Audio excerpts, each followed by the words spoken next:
Hello. Are we visible? Hello. Can people see We're us? visible on my Can people screen. hear Yep, us? Uh, I hear us. I'm waiting for I chat to hear us too. respond. Well, I I was mean, checking I'm on my screen. chat. I hear it. Yeah. I'll watch a video on headphones I can't wear, says one of the chatters. That's an interesting paradox. Are you holding them at arm's length? Okay, so someone does hear us. So I think we're good. Okay. Hello everyone. Welcome to Not the Noise Floor. Vale, there wasn't going to be a live stream today, but then Blaine showed up late and was like, "Hey, do you guys want to stream?" And I was like, "Yeah, I can do it." And I then can do a Cameron showed stream." up, and we all just sort of collectively decided to do a live stream. Yeah, Andrew's traveling right now, so he wasn't able to make it, and that's why He's we in the weren't going to Okanagan. live stream. But here we are. So this is not really the noise floor. I mean, we don't really have the Andrew 5128 thumbnail, which should be indicative of that being the case. But we are here, and hold on, let me go ahead and ping the stream gang, just in case they didn't think it was happening today. I mean, they would have been correct. Yeah. But yeah, no, Andrew is Okanagan on these balls, so he won't be back next week. Blaine. Listen, I can never not think of that when someone says the name of that region. You've been on the stream for what, 2 minutes? Yep. All right. Listen, I got to reestablish my brand. I've been away for a bit. People have forgotten. Okay, if you want to reestablish your brand, host your own stream. So we can't get that Because demonetized. this stream is brought to you all It's by brought to people you by by- headphones.com. I sound a little low. Yeah, probably. I couldn't get it to work where my audio was streaming through ping, so I'm streaming it separately. But I want to avoid clipping and avoid my interface committing too much noise, so I turned up a little bit. I'll try to stay as close to the mic as possible for the remainder of the stream. Close but mic yeah. effect. Yeah, but yes, not Okanagan. It is a Yeah, place it's a in. shitty part of Washington State. Is it Washington or Canada? Well, it's both. The Okanagan spans the border. Gotcha. All right.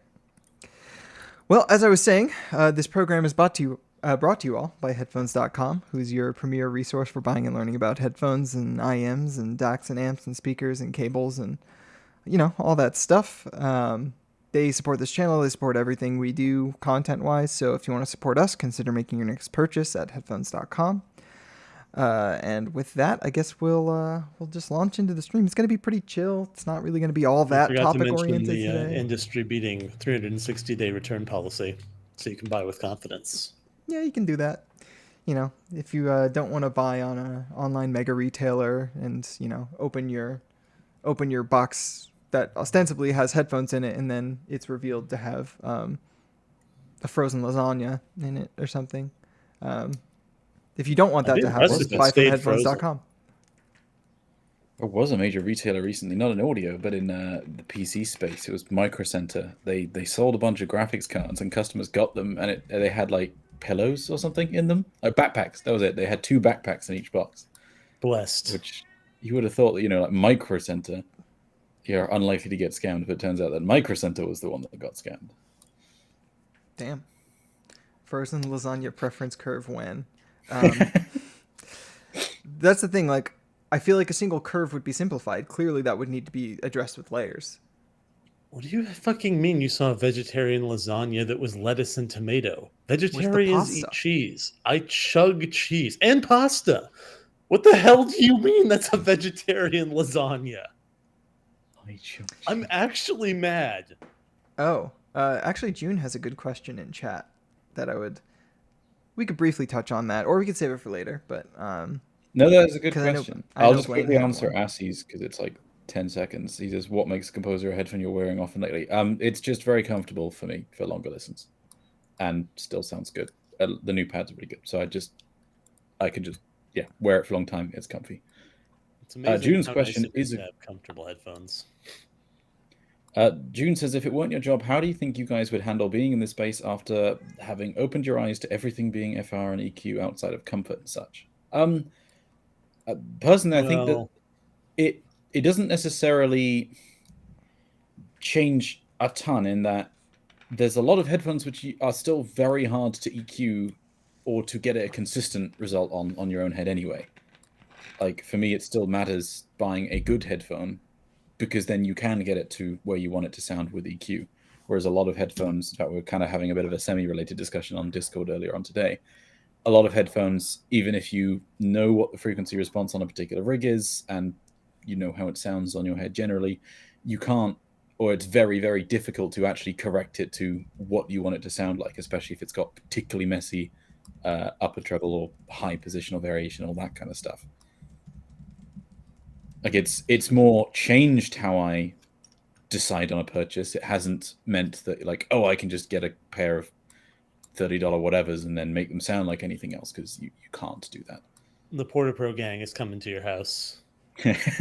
Yes, we are.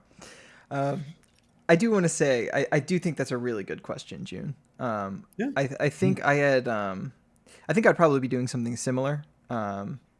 Like, if it weren't my job, I would probably still be writing and doing reviews as a hobby, probably less often and like longer overall pieces. I shudder to think. What do you mean if it weren't your job? That was the reality like 3 years ago, and that was exactly what you were doing. We know exactly what you would do. That's why this is easy for me to answer. Yeah, that's what I'm saying. Yeah, like, you know, there was a period where it wasn't my job and I was doing, you know, the same stuff. So I'd probably still be doing something like this. Yeah. I just wouldn't be, you know, financially supported in doing so, and would still be working a retail job to support it, which, you know, I'm glad for this being the reality of the situation. Cause That's rough, buddy. I don't necessarily miss retail. There's some things about it that are cool, but, and yeah, Carolina Reaper, to answer your question, I would like to do a written review on it. I don't have a unit. Andrew or Doug, or I think, does Doug have a unit? Doug might not have a unit, actually. I would need to get a unit, basically. But that's gonna have to wait until after my wisdom tooth surgery, because right now I cannot wear over-ear headphones. So. Oh, damn. Hell yeah, brother! Let's get all of our fucking teeth out. Yeah, I have one of the wisdom teeth out. I'm that prepared. was the whole thing. No, thank you. I'm good. Or says, what would the world be if listener didn't have a 5128?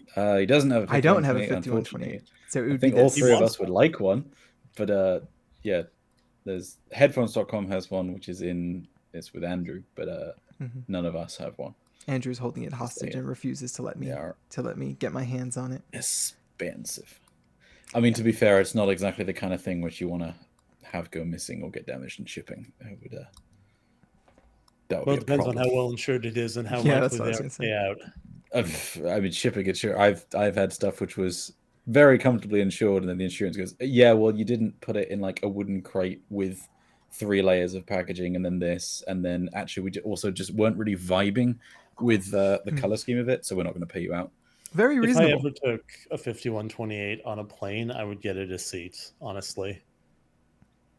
I tried to get my analyzer a seat when I was going to SoCal, and they wouldn't let me do it.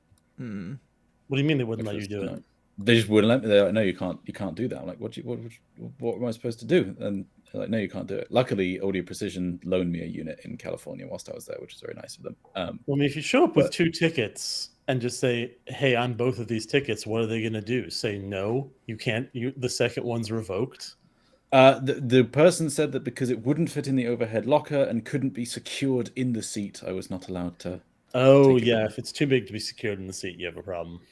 Yeah, you would need to get an artificial lap for your 5128. You need to get some artificial legs to mount the torso on, so you can secure the seatbelt on it, because it's like a lap belt. Well, no, the 5128 would probably the C would definitely fit in an airline seat securely. Like the lap belt would. I know still it would work. fit. I just don't know if the belt would work. I think it would. I mean, I wouldn't say it would work perfectly, but I mean, given how few of my seatmates actually wear their seatbelts even during turbulence. Valid. Also, I realized I didn't answer the question. Yeah, And sure. the answer there is actually kind of weird. Because that basically happened to me. Like, this has been the position I've held since before I was trying to tunnel into this weird industry. Mm-hmm. And honestly, it sent me on a decade-long path of coping and seething. I mean, that's not that different than what happened to us. Well, I think the thing is, like, and I've only really in the last couple of years been able to just sort of accept that it really is a consumer hobby that also happens to have nice music. You know what I mean? Like, that what we want isn't just something that sounds good. It is necessarily something that sounds good, but we also just want to interact with or buy nice things, right? I was We actually couldn't realizing this when afford I to was be into motorsports, so we did this instead. Well, no, I mean, I personally just find this more interesting. Like, I find this to be kind of a nice intersection of music and like EDC, which I find completely uninteresting, but I think has kind of the same appeal to people. It's like, this is something I interact with every day. I want it to be made super nicely. I want it to look, to me, good, even though everything that's made for EDC looks like it was made, well, never mind. But no, I mean, like, that's something I sort of, it took me a while to sort of get past the cope of no, it's all about the sound, to realize no, part of this is just a justification to interact with fancy stuff. I remember during the interview Douglas did with Andrew Lissamore, I don't remember if this was cut or not. He mentioned a bit about how he was he's always sort of gotten into things where there was a super nice product, something that people put a lot of thought and effort into. And he mentioned that somebody had mentioned like some premium Japanese shaving thing to him, and he looked at it and he said, "Nope, I can't look at that because then that's going to cost me $1,000 or whatever." And I'm not like that with a lot of things, but headphones gave me an excuse to be like that, and it's kind of nice to just be able to appreciate an object as art. Yeah, so actually that gives me an interesting question. Are you guys if not luxury consumers, are you guys consumers of any other kind of special thing? I mean, besides like camera gear, which is, I lie to myself and tell myself it's all work related, even though some of it is just because I wanted it. I think the only other thing for me is probably coffee stuff, like espresso gear. That's probably the only other thing which I actually like, spend sort of not like considerable disposable income, because my entire coffee setup costs less than a lot of headphones. But that's the only other thing which I like, unnecessarily sort of spend money on. Other than that, it's mostly just audio, to be honest. For me, it's tools. Like, obviously, metrological gear being counted as part of audio here. But, like Mito calipers, Japanese, vice clamps. They're not, for practical purposes, I don't need the things that make these better most of the time. Although, shout out to Engineer and their thing where they have sideways jaws here. You can just pull strip screws out. This stream was not sponsored by them, but you should buy them anyway. Holy shit, I hate strip screws. But no, it's just like, do I need $150 calipers? No, but I just kind of like that it's a really, really good device, And because it's a tool, I, again, have an excuse where I don't have to just be like, oh, I bought this watch because it looks fancy. Yeah, no, okay.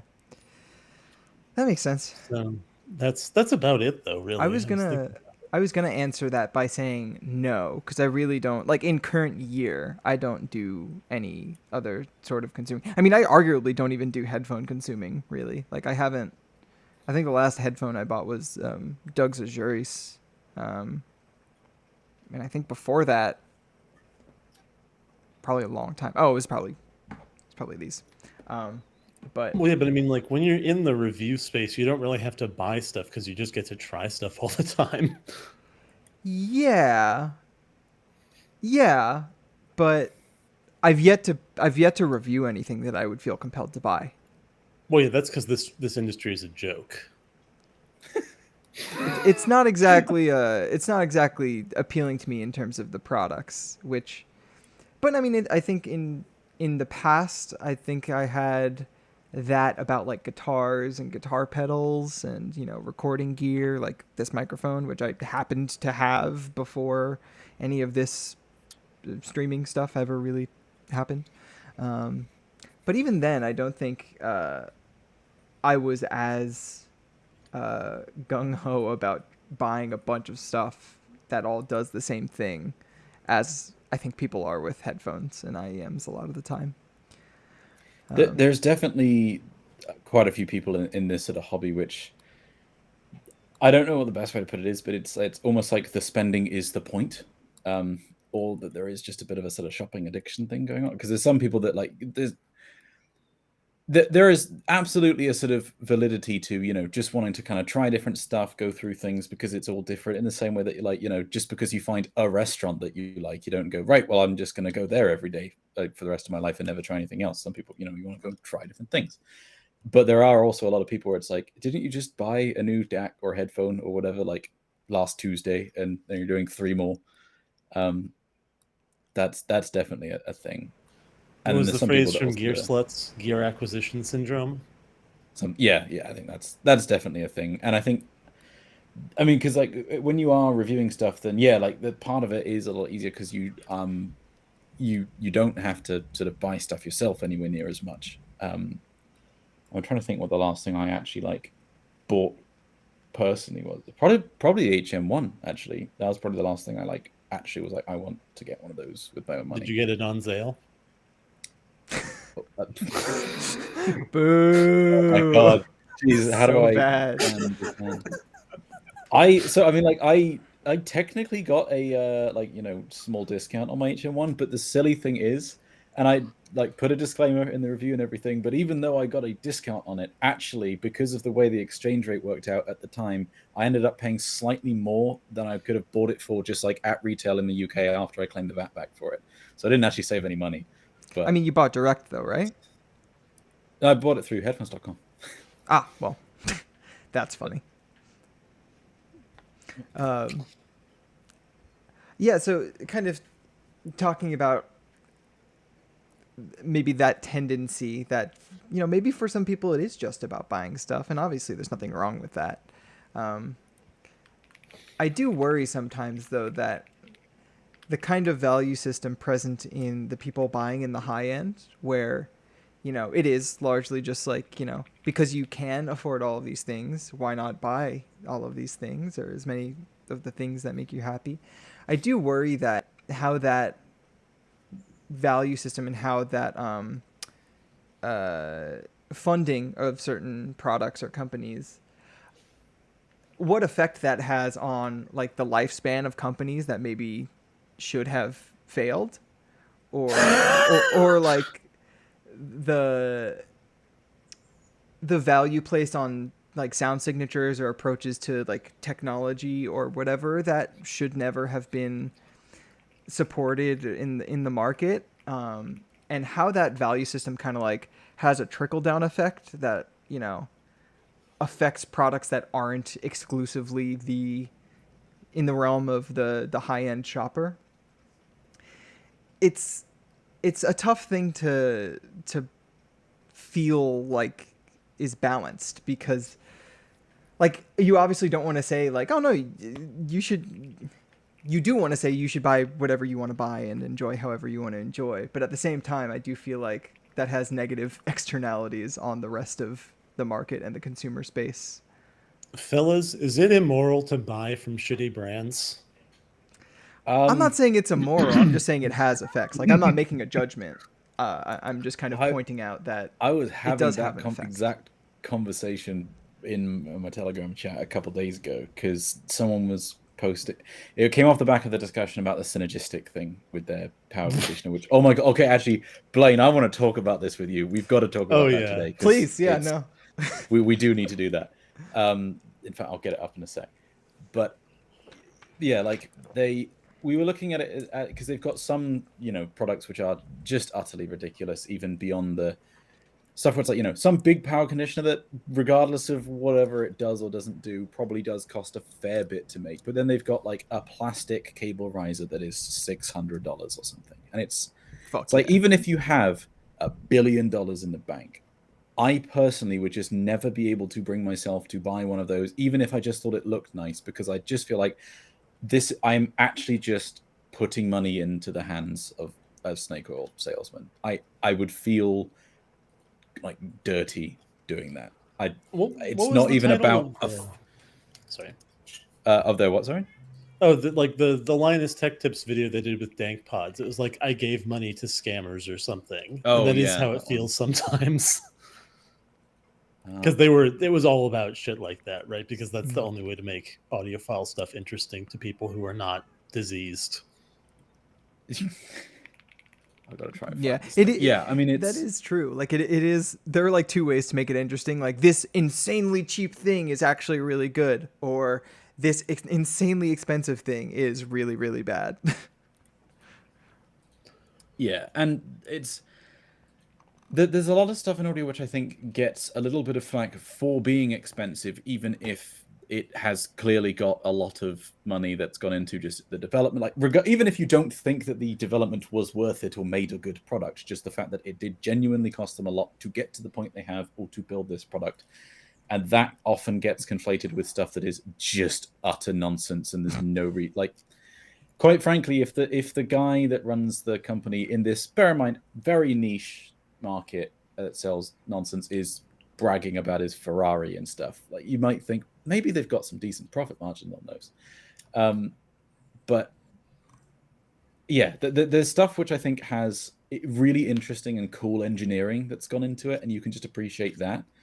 And then there's stuff where it's just funny as to how silly it all is. I'm going to send you this link. Actually, okay, I want to go through this with you, Blaine. Griff, would you be able to put this on screen if I post it? I'll post it in live stream planning. Sure. Yeah, I do want to just add some commentary to what you just said. Just that. Yeah, go for it. Yeah, okay. Sorry. I do find that justification of they did a whole bunch of cool technological stuff which justifies the price. I'm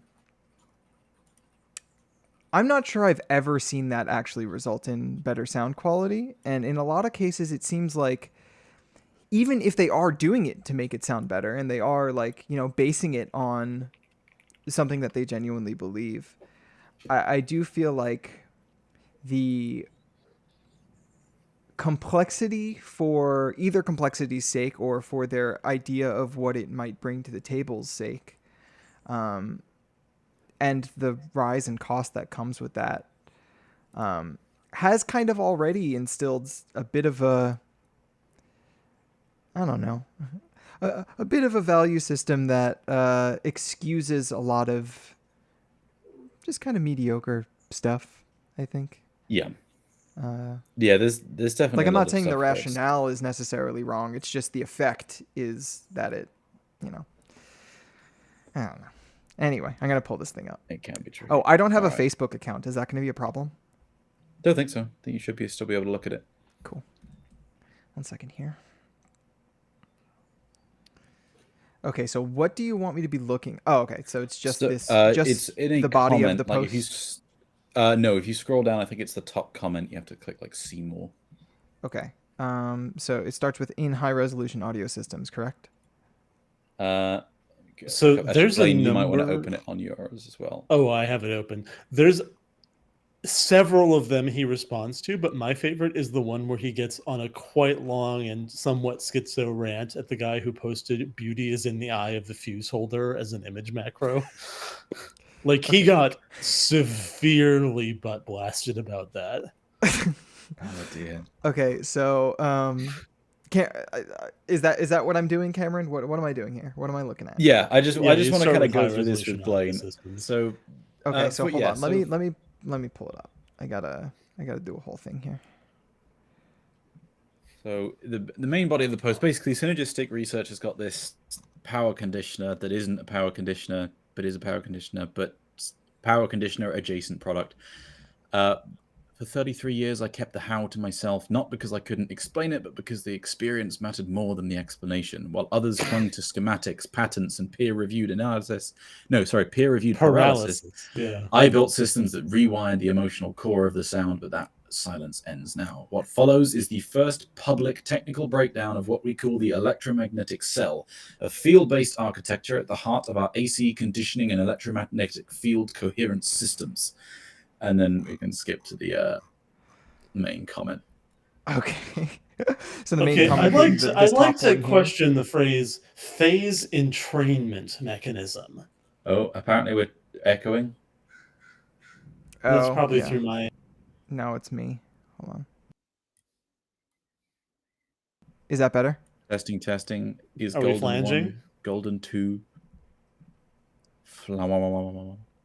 Yeah, I think the screen capture brought up another audio channel. That's why. Gotcha. Sorry about that, guys. But yeah, have you ever felt that your phase was insufficiently entrained? Because that's can't say that I've had that problem. Me. Oh no, for me it's every day. Every day, low coherence. That's a very low coherence thing of you to say. And like, okay, so I would say, and I said this in the stream last week, but I think he's actually, maybe he's changed this post slightly, but he said here and sort of in other places as well that he wants people to kind of come at this with an actual, not just a hand wavy, no, this is nonsense argument, but no, like actual explanations and, constructive discussion. And Blaine, I don't know if you saw it, but it's really hard when someone has something where you can very easily test exactly what they're saying, or you can have a discussion of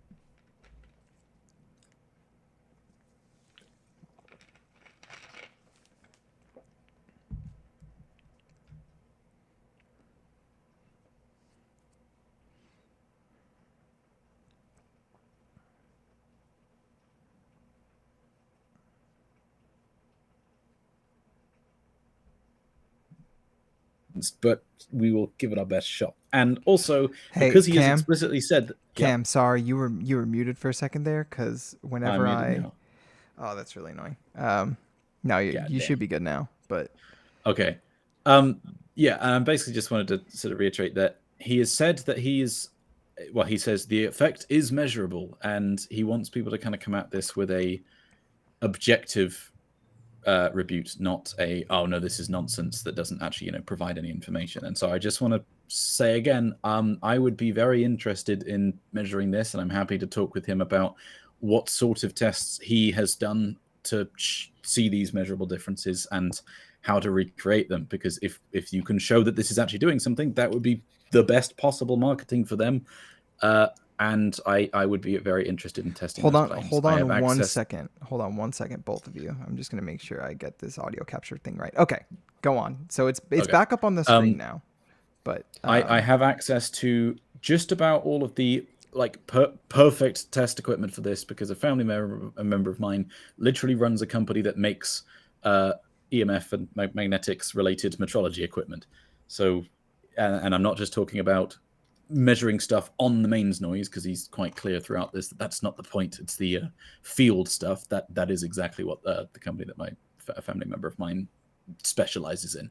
And if it's good enough for Ferrari, actually, it's probably good enough for them. All right, let's have a look at this. Yeah, and what is this piece of gear?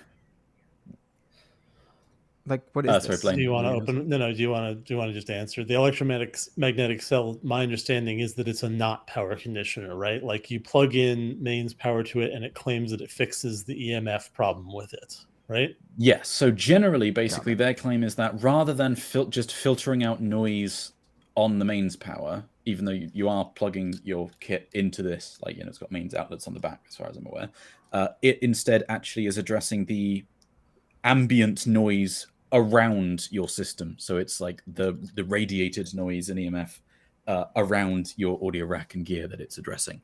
Got it. Thank God finally someone is fixing this. But sorry, Blaine, you go ahead. So we do always have to think about, and I didn't know this had a name until I just Googled it, but Brandolini's law, aka the fire hose of bullshit principle.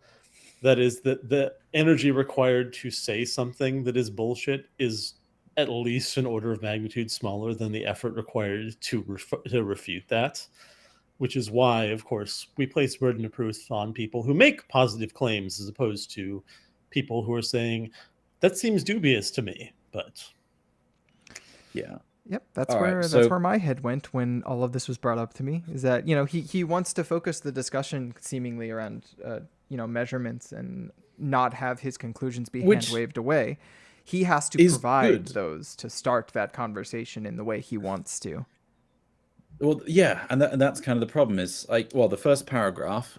In high-resolution audio systems, electromagnetic interaction extends far beyond voltage rails and ground planes. The traditional notion of a clean signal path often assumes that electrical noise is confined to what can be measured at the terminals of a component.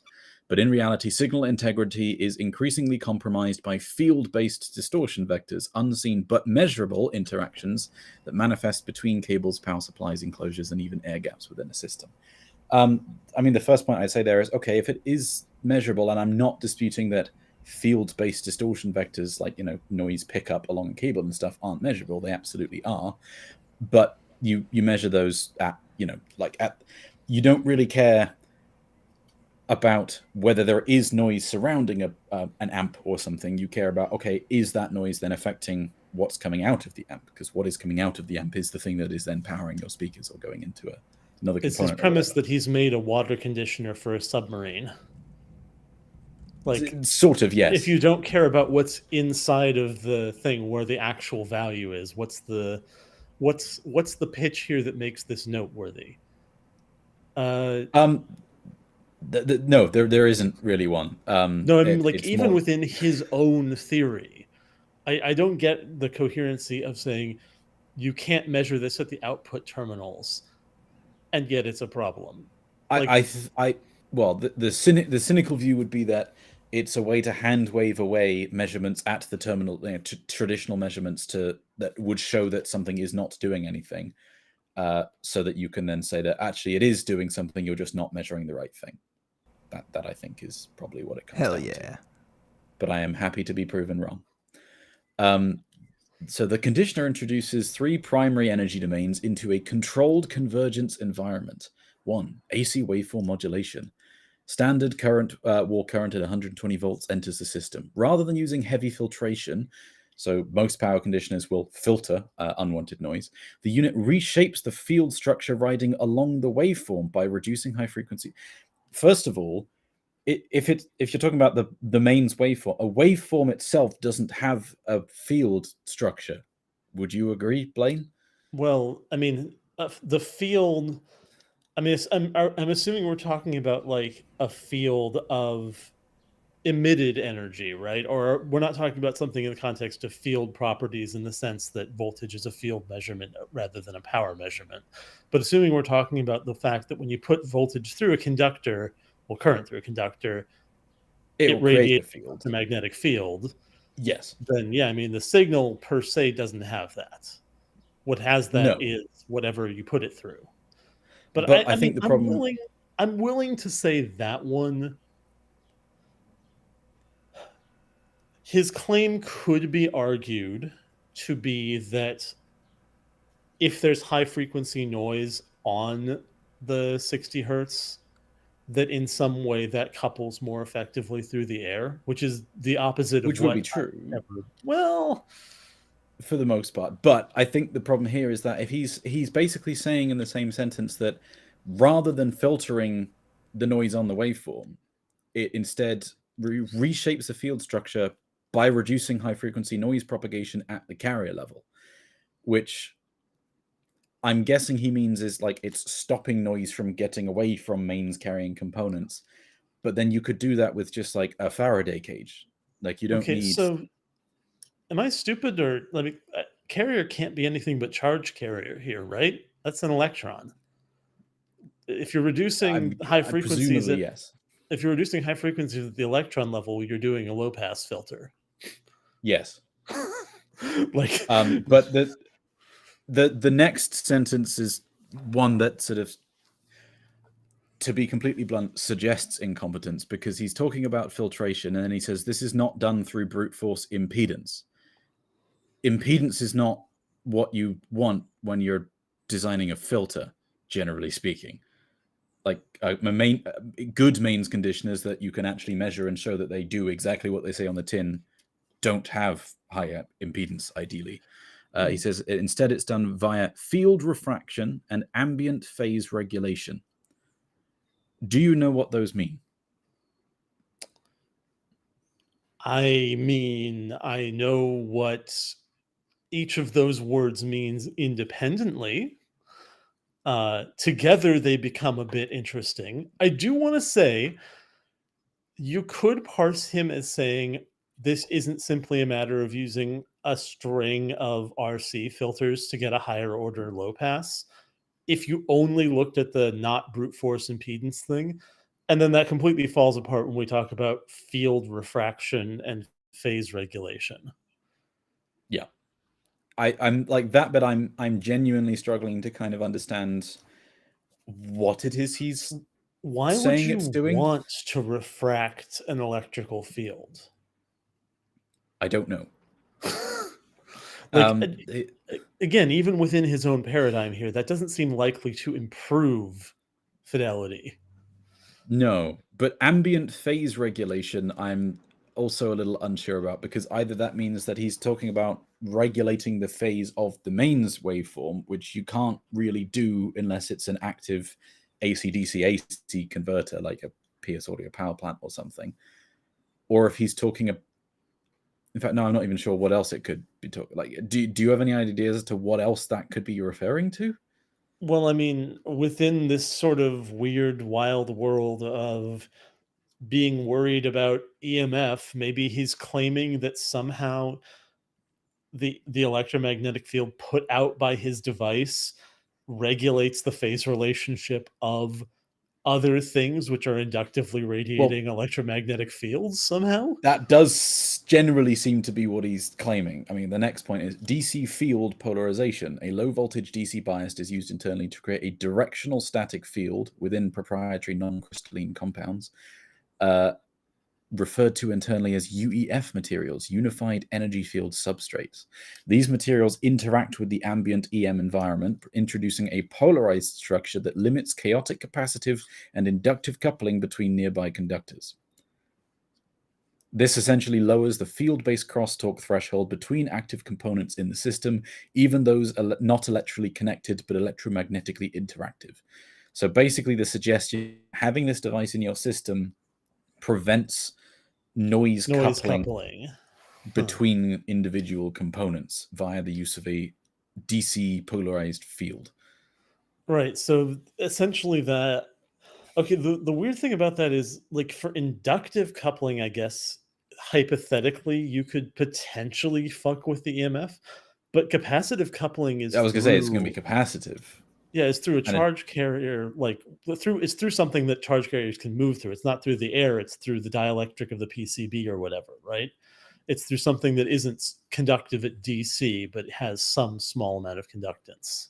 I think his argument would be that the air is the dielectric between components, effectively, and I mean, you've got radiated EMF is from various components, which like that part is true, but quite how you can make an air capacitor, but the dominant capacitive coupling isn't through the air in any of these systems.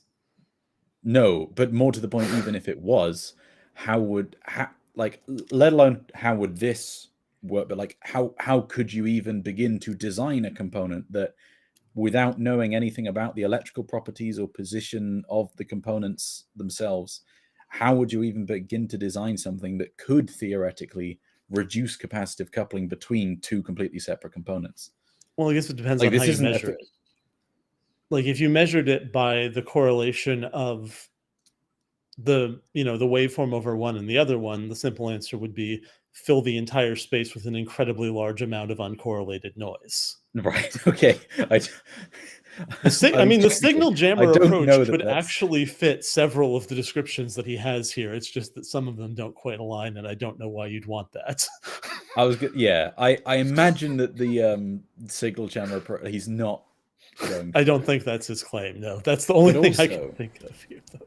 If it's a low voltage DC bias, so if it's a directional polarized field, what happens if you put it into your rack backwards?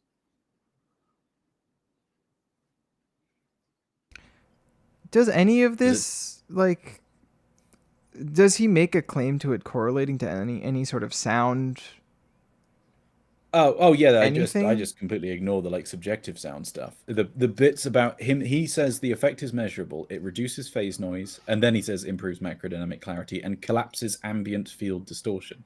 So he's claimed here and again elsewhere on, including relating to various other products, that it is measurable. Okay, Doesn't show any measurements. I'm just gonna go ahead and say that doing what he asks and trying to entertaining this as a logical argument, like he's asking, when he hasn't done the first step, is giving him much too much of a reward for doing the wrong thing. We should not be talking about any of this seriously. That's why I like the meme thing. I would argue that we're not talking about this seriously. No, I mean, talking about it politely, but very much. That's what I mean. Like we shouldn't. The actual response to something like this is the meme. Like is the. Okay, no, but this is the thing: is that my view on this kind of stuff is that the problem with posts like this is that they are just technical and legitimate sounding enough to a lot of people that if the only responses given to it are just memes and point and laugh, then those people go, oh, well, no one's actually explained why it's not real, so I'm going to trust. Those kind of responses to a lot of people give this more credibility. Is there a reason you haven't commented on the post?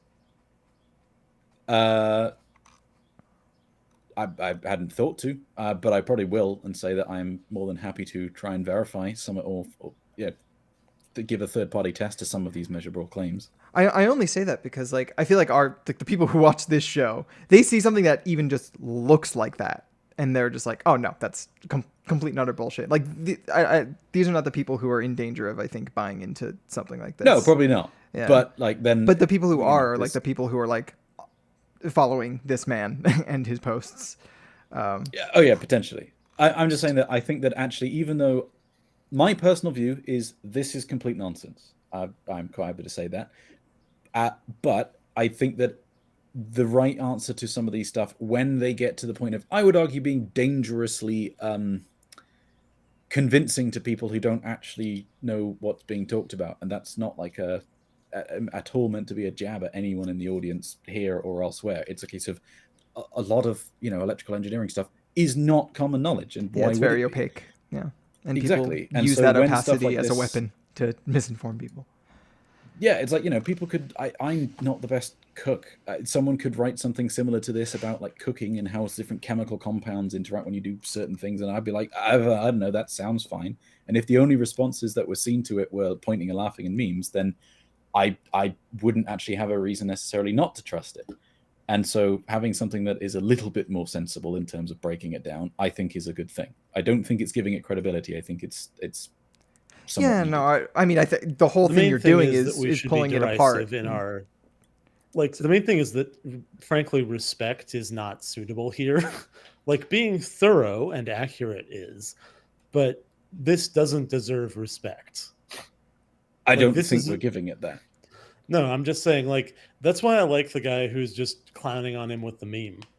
That's why I'm being extremely derisive in my tone about all of this. Yeah.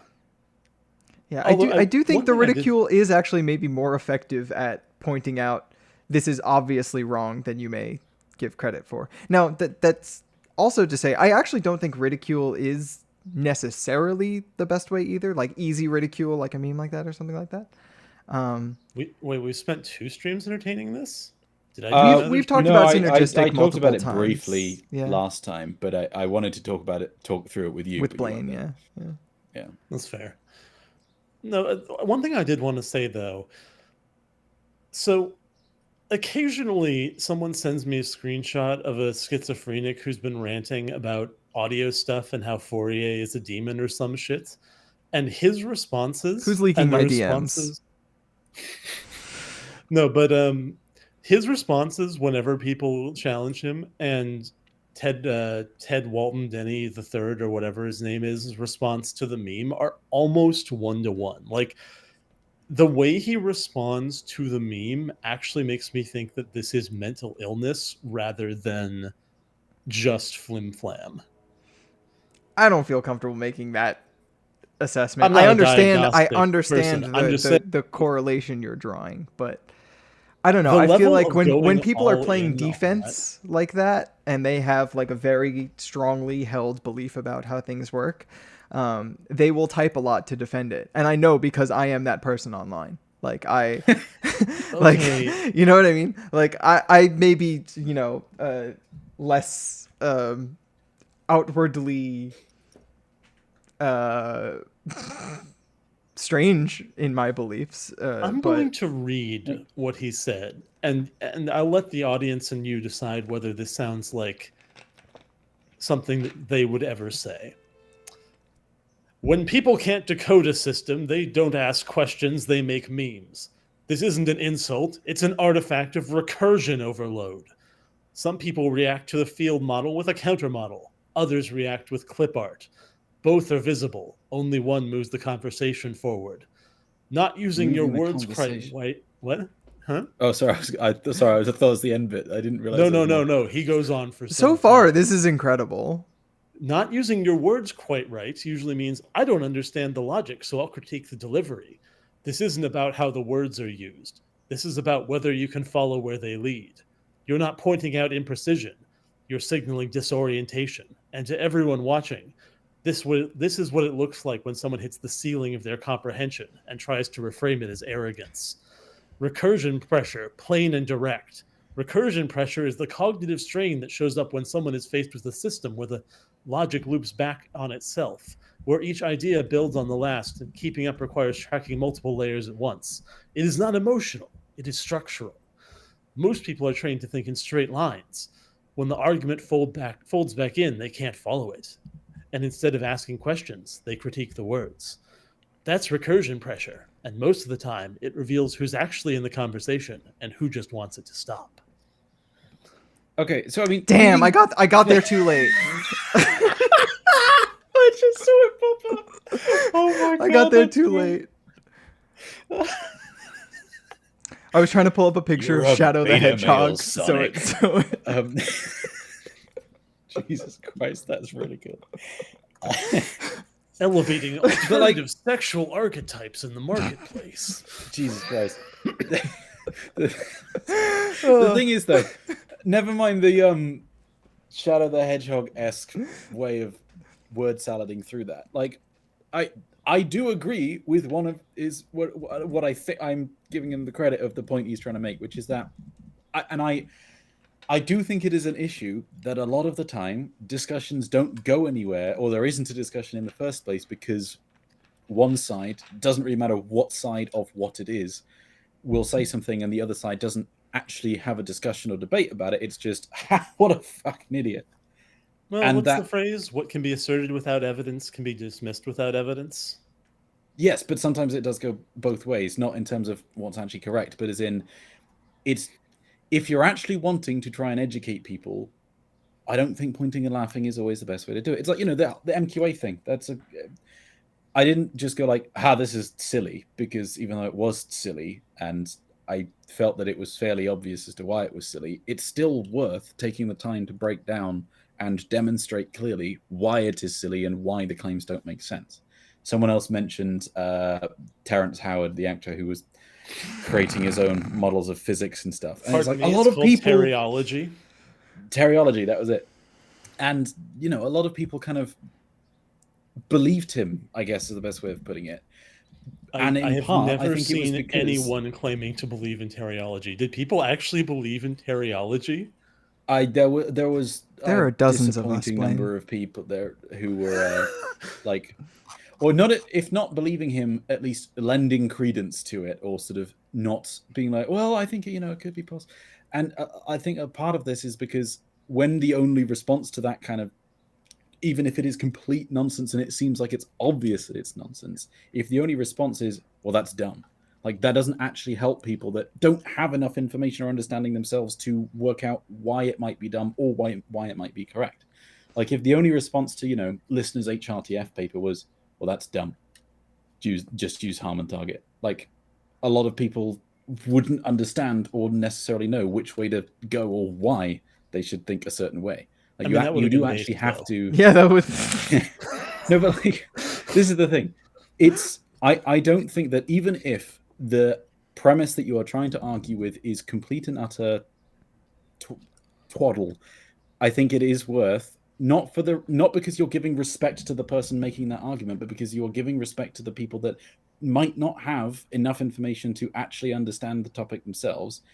Like, it's worth having a proper breakdown of it. It's worth being informative, and I think for that sure. The question here is in a lot of cases how endogenous are beliefs, right?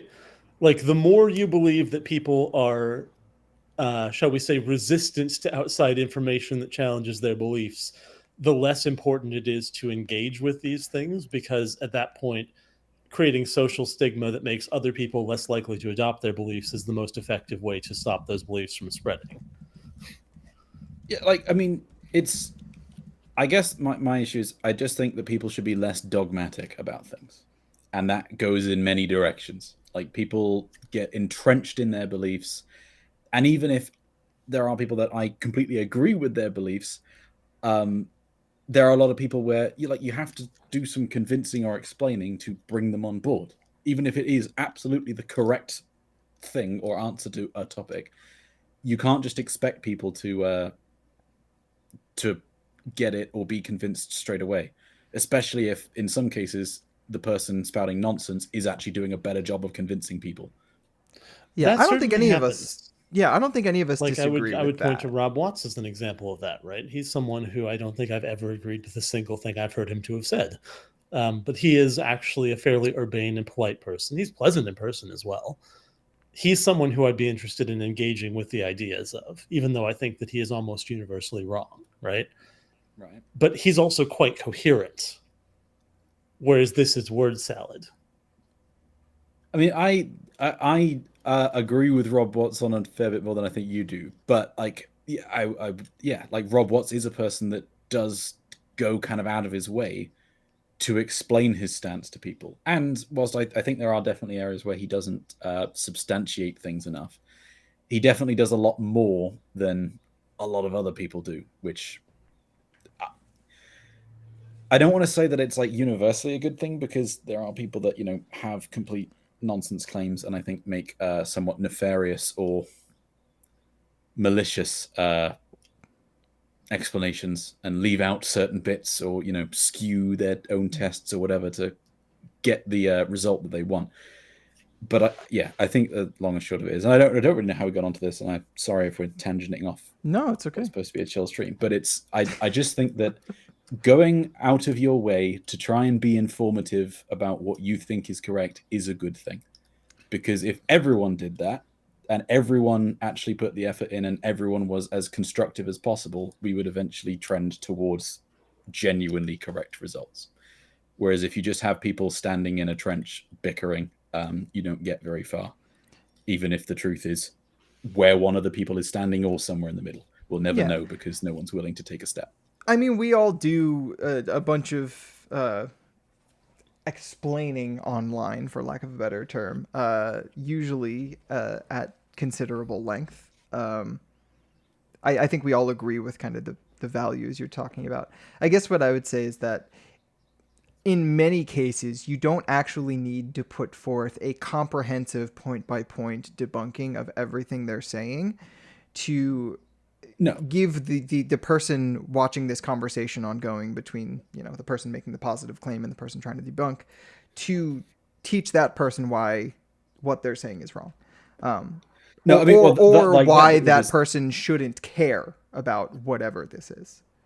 Yeah, and it can be an explanation and a point and laugh. Like, I mean, we ended up a little bit more serious than I was intending, but like, that's an interesting thing. It was meant to be a bit of a, we're pointing and laughing, but here's why we're pointing and laughing, not just pointing and laughing and calling it dumb. You can do both things. Sometimes you can ridicule someone whilst explaining why they deserve to be ridiculed.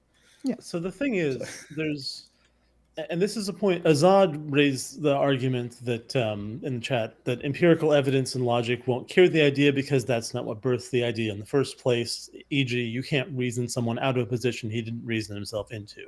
To some degree, I feel like we're all talking past each other a little bit, because basically, I think we all agree that there are two categories of people who disagree with us: those who can be convinced and those who can't be convinced, right? The question is, How do we identify them, and what is the relative value of engaging with people who cannot be convinced, particularly in cases like this where that engagement is relatively high effort and they're insane? I'm not willing to back the second assessment for what it's worth. I will openly say that I think that this is the work of an insane person. Well, I mean, maybe, but he's crying in a Ferrari, so, you know, what color's your Bugatti? Whatever the hell it is that man says. But it's the Tate dude, Andrew Tate, the one that his answer is just, well, I have more money than you, so it's fine. Andrew Tate. What color's your Bugatti? Yeah, I do wish you kind of went a little bit harder on the impression of the accent. I feel like I don't even know where his accent's actually like from. I can't pin it down. But I also, that's a man that I definitely don't want to give any more attention to. So I never realized that I actually don't know where that man's accent is from. Anyway, I feel like this does kind of dovetail a little bit into what Blaine wanted to talk about, which is cargo cults. Do you want to explain what that is to people? Yeah. Right. So, actually, I was about to say probably everyone here is familiar with Richard Feynman. If you aren't, go make yourself familiar with Richard Feynman. He was, in my opinion, one of the most charismatic speakers on science popularization ever, and also truly a scientist rather than being primarily a popularizer, if you will. Like, he actually was involved in the Manhattan program. Seriously. And frankly, a number of other things, which he pops up in the weirdest places in the history of research. He was a very jack of all trades kind of guy. Anyway, he has this lecture that he gave about what he called cargo cult science. The cargo cult, obviously, this is a phrase that's kind of gone by the wayside a bit, but it was a phenomenon, which the accuracy of that phenomenon is sort of debated nowadays, I think, but whatever. For metaphoric purposes, it's perfectly useful, which was, there's a bunch of people who were in the Pacific Islands during World War II. There was a massive amount of logistical resources moved through them, which was cargo, right? And some of these islanders who'd never seen an airplane or, a ship that had power other than oars before, once the Americans left, the Japanese left, whatever, and the cargo stopped flowing, they built these sort of replicas of the airstrips that the planes landed on, et cetera, et cetera.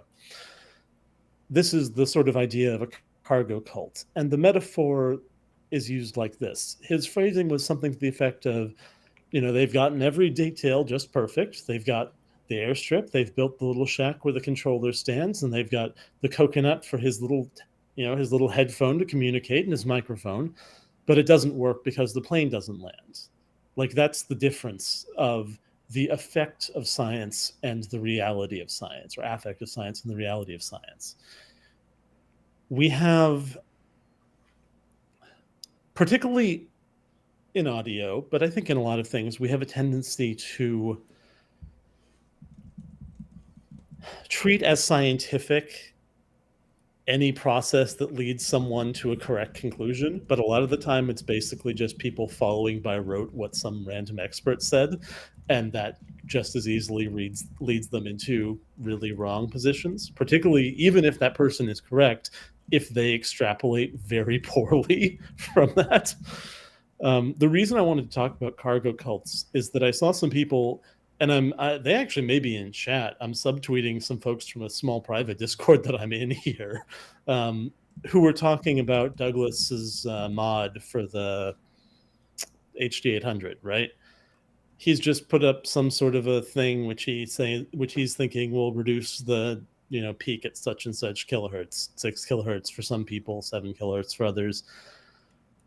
Mechanistically, it probably will. I mean, I can't say that for certain because I haven't looked at it for more than 5 minutes, but the logic seems reasonably sound. But the immediate response from these folks was, oh, well, this is just going to ruin it because it'll raise the acoustic impedance of the headphone. And I had this moment where I was like, how can this person be so confident when I know for a fact that everything they know about acoustic impedance they learned from me, and I'm not that certain. In fact, I'm not certain in the slightest. Yep, I had the exact same moment in a different server. It might have been the same person, but yeah. But so that's and this happens quite a bit. Like I've now lived long enough and said enough stupid things. Sorry. Okay, I'm getting rid of this guy. No, don't let him stay. He's so funny. Oh no! I love him. He's like our pet. Sorry, I'm Vine. pretty sure it's a troll, but anyway. I know, but I love him. He was commenting on our last stream too.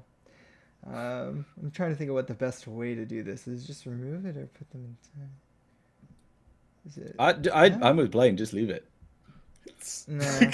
Keep him. As says, keep the audience has spoken. Griff, keep him. I can't even see the last few seconds of chat. Give me actually. your fried chicken. Says please keep him. Mark says keep him. Mr. Super Review. Yep. No, the pet controversial audio man. All right. Well. Okay. So sorry. I think I left it right. Like it's still there. Yes. Okay. Yeah, he's there. Let him bark.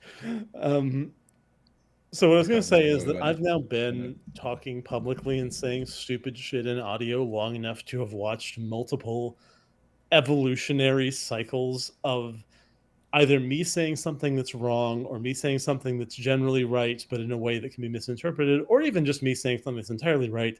And in all of those cases, people will take that and run with it to some really surreal conclusions. Sometimes I've ended up being tagged into arguments that people are having because someone tries to cite me or something, and I'm like, bro, what are you doing? But more often I just sort of see in communities adjacent to the ones that I'm in things that I recognize as the echoes of specifically my own arguments, which I like to think are based in fact for the most part, which have been taken to places that the information that I have at least can't support. And I feel like this happens over and over to us. Like it's happened to us with HRTFs. It's happened to us with the headphone transfer function stuff. It happens with acoustic impedance. It's happened to Cameron, I'm sure, more times than that because he touches a lot of the poop here. But is there something we can do to stop this? Like this is something that, or at least limit it. Like I feel like somehow there has to be something that makes it less common for people to run with what we say. The only two things you can do yourself to limit it are be as sort of clear in your own communication as you can and not make generalized statements, although that's hard to do with everything, because part two being you caveat everything with every possible asterisk, and then you spend 20 minutes making a review that is only caveats. My mother always told me that all sweeping generalizations are incorrect. It's good. Because it's an issue of, and you know, I'm guilty of this myself. I'm sure we all are, and then we've all experienced it on the other side ourselves, where on the internet people have an incessant need to be right, and so if there is a person that they perceive to have some authority, they will cite them and say that, well, this person said this thing, even though maybe it isn't exactly directly what we're talking about here, but it's close enough that I'm going to use that as evidence and call you silly for saying something different. And also because a lot of the time, you know, people might not have a comprehensive understanding of the issue enough to understand the context necessarily of what it was that was actually said. There isn't a way around it. The only way that you can address it is when something like that happens or when it pops up is to, and I think the mistake that gets made sometimes, and Blaine, I know I love you to bits, but you can be a little abrasive sometimes, is when someone misunderstands something, don't go nuclear on them straight away. Sometimes they just didn't get it the first time. Be polite in explaining. I think that you'll find why that I'm something actually is quite polite in text. Yeah, I don't agree with that characterization, honestly. So, and I'd like to know, this is a general note. And I think that's something that people who are watching the stream don't quite understand. I'm only this pushy with people I like. Like, I trust and respect that the people involved here can actually listen to what I'm saying, and that if I'm jocular, that it's not going to affect my messaging with them. With the audience, maybe, but I mean, they're not people. But for online text communication, I actually think if you look through my Reddit profile, if you look through my ASR posts, I am incredibly careful to be polished. Until given a reason to believe the person on the other end of the discussion is not engaging in bad faith, which has happened. I've literally never seen you lose it in a chat with anyone who was wrong about something. Yeah. And I've known you for a little bit now. I think over. Sorry, go on. I'm still of the opinion that we should publish the clip of your review of the Amanis as well. That I think is something that needs to be seen. Grumpy Kitten says that I'm passive aggressive in text form. I mean, yes, but also consider the context in which I am passive aggressive, e.g., people who are actively being aggressive towards me. I will say, to answer your question, is there a way that we can stop this? One of the best things about knowledge is when you share it, you don't have any less. You still have everything you had, but then they have some too. It's just this infinite spreading resource. The downside there is that when you give it to someone, it's no longer just yours, and they can do whatever the hell they want with it. I don't really see any way to stop people utilizing information that they have whatever way they want. I just realistically don't see a way to do that. I mean, I guess the thing is, though, that's a negative externality, right? If we are creating information pollution, we have responsibility in that effect on the community. For sure. I think it's all we can do is really try to maintain a positive ratio, L plus ratio. Yeah, I mean, hopefully W plus ratio, but generally informative as you can is, I think, the best way to go, and that includes when something gets misinterpreted or misused or whatever, engaging with the conversation and correcting / improving the general connective knowledge of all people involved.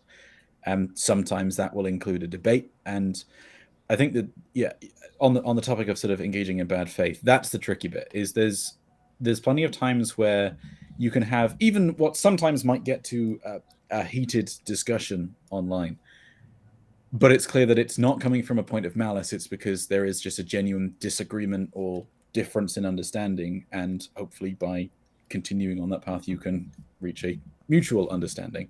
But then there are just people that are just engaging in bad faith. It's the point isn't to be corrected, it's to win effectively, and that I think the best answer is just to disengage.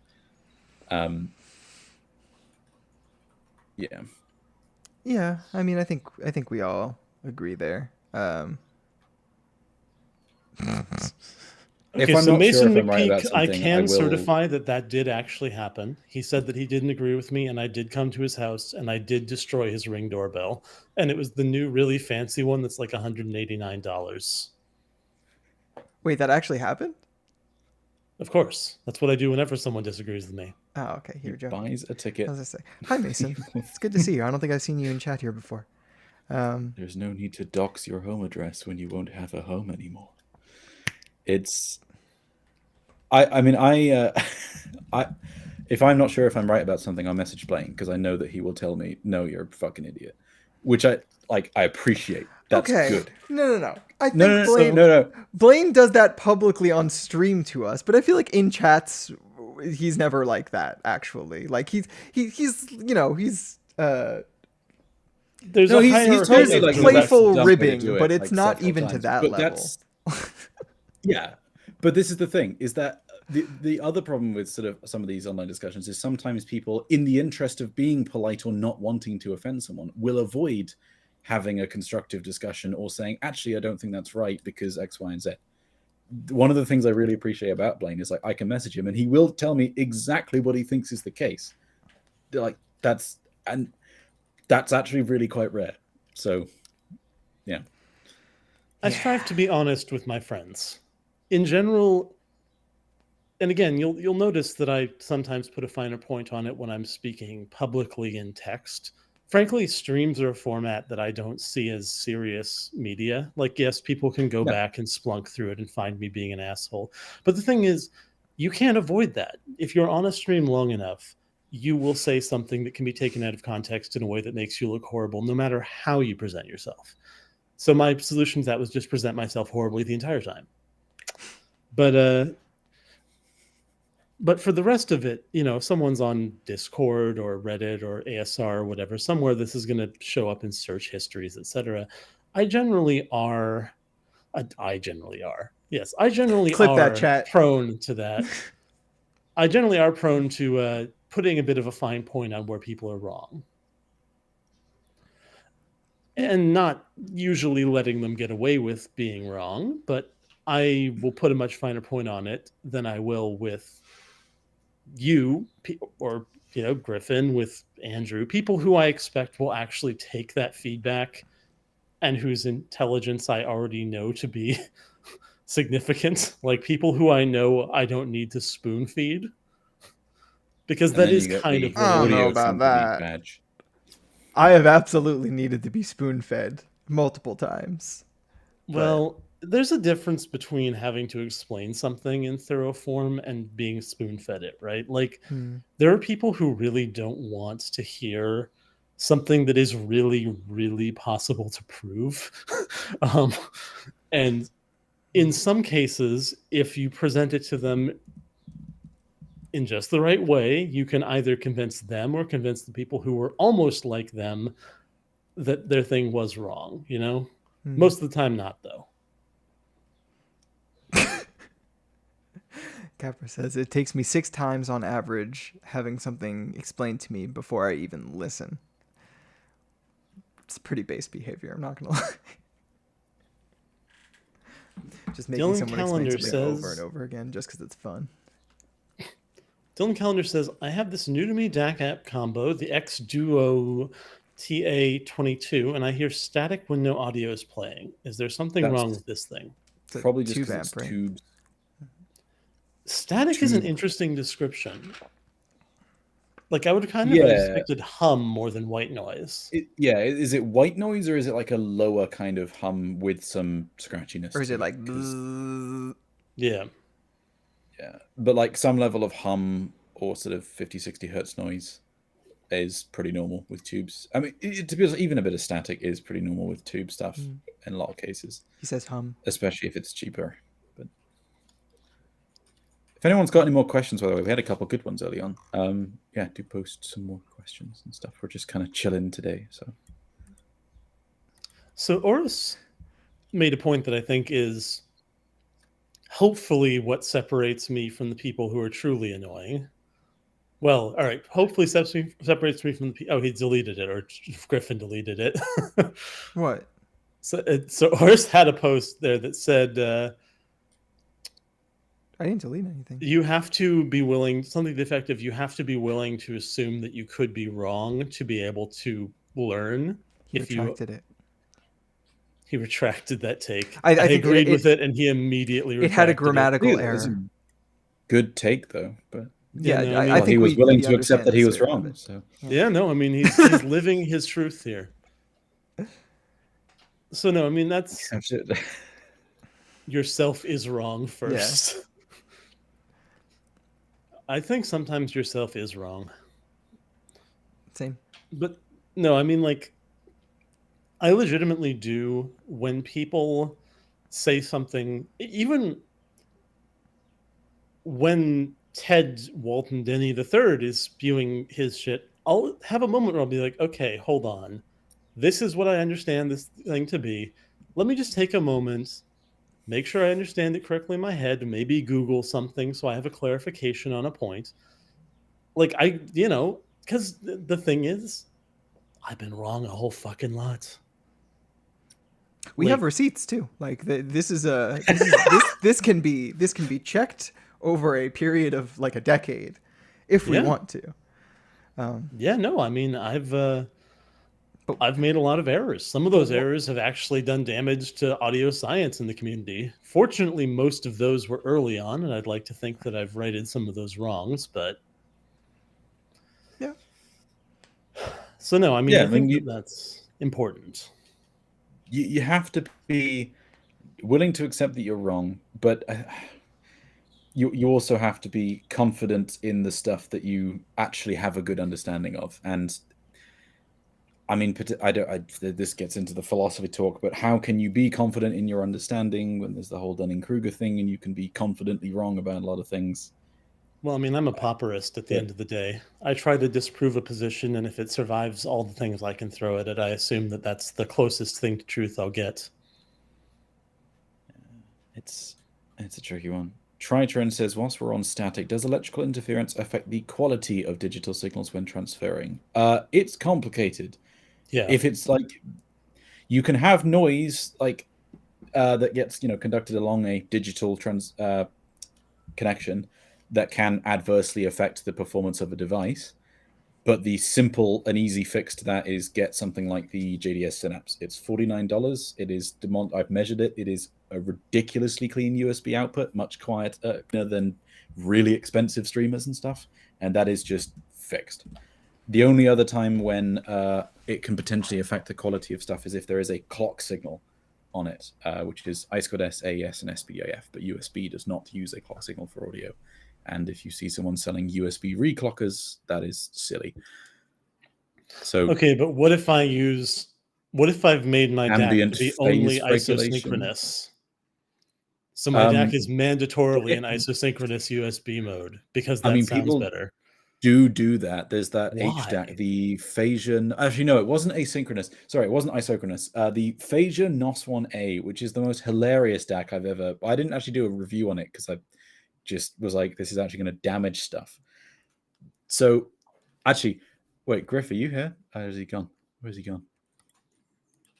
I want to show people a picture of this and then just say a couple things about it because it is genuinely hilarious product. It's like $5,000. It is like this big. It's massive. It is shaped like an H. And firstly, if you want to use it, it's not just like normal UAC 2.0 compliant. You have to use their particular drivers. In order to install their particular drivers, you have to disable basically every security measure on your PC, including like driver signature enforcement and stuff. And it also, their software just kills a bunch of background processes on your PC. When you turn the DAC on, it has a DC offset of, I think I measured about 4.5 volts at one point. And you have to just turn it off and on again. It has a built-in DC voltmeter with a 9-volt battery taped to the side of this $5,000 product to power it. And you have to look at that DC voltmeter. Yes. No, sorry, Velcro. I apologize. Hang on. Let me just... I will show you a picture. Actually, I'll give it to Griff so he can put it on the thing. Because it is just... It's a hilarious product. Is it a link? And what's the name of this thing again? The Phasor NOS1A. Phasor NOS1A. Oh, I've seen this thing before. Yeah. It is... if you could put that on stream. Yeah, no, I'm just making it larger. 1 sec. Okay, I must be misspelling Phasor. Phasure. There you go. Oh, Phasor. Phasor.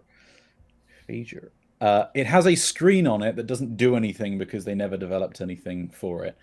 But yeah, this is the H. This is the H thing. And you literally, the DC voltmeter is like underneath where it says NOS1. So you have to peer through the gap in the text, turn the DAC off and on repeatedly, and wait until it's like just at an acceptable level of DC offset, and then you can safely use it. Wait, is there just a 9-volt battery clip hanging off the edge? Yes. Holy shit. It is... Hello, Griff. It is... No, Griffin, go to the 6 Moon review. There's an internal shot that's so good. Oh, okay. Hold on. Oh, yeah, that is quite funny, actually. What you also can't see in that picture particularly well is that the transformers are like stacked on top of each other as well. Pardon me. It's just... Oh, my God. Directly coupled transformers. Directly coupled. It is just a hilarious product. And wow. Yeah. It's just like, if you're paying $5,000 for that, I'm really sorry, but please stop. Someone needs to take away your bank account access. It's made of only the most premium sheet metal. The photos don't like show how big it is as well. It is unreasonably large. Okay, wait, hold on a second. In the second image on the third image on the 6 Moon review, there are what looks like pre-cut punch outs for XLRs that aren't installed. Possibly. I mean, that whole product, like I said, it's got a screen that they put on the front and then just didn't do anything with it. Wait, why is the power switch on a different side than the IEC inlet? But it's like at a 90-degree angle. That's like the worst possible way to do that. Oh yeah, there you can see the transformers just sitting on top of each other nicely. Oh, and it doesn't have an output stage either. He just like has, I think, like 8 or something of the DACs routed in parallel, so that then it's got enough to drive directly instead. Okay, so and this is one of those things that uses those archaic Philips non-oversampling chips, right? Yeah. Yeah, he uses like 8 of them running in parallel. There's a similar thing with a less funny look called Border Patrol, I think. Oh, the Border Patrol DAC. That one is, yeah, that one's got like plywood and stuff in it, right? With the one tube. Does that have phase coherence? The ambient phase coherence, probably. Oh yeah, hold on. I'll send the image of the plywood. Sorry. I just saw another image and I was just not prepared for what was within. Sounding sus there, Blaine. Okay, is someone sending me something? Okay. What the? Isn't that dangerous? Plywood? I mean, plywood's an insulator. Oh, it's all right. I guess in a thing that produces heat, is that okay? I don't know, genuinely. I'm actually like okay, less mad at this one, to be honest, because even though I'm less mad.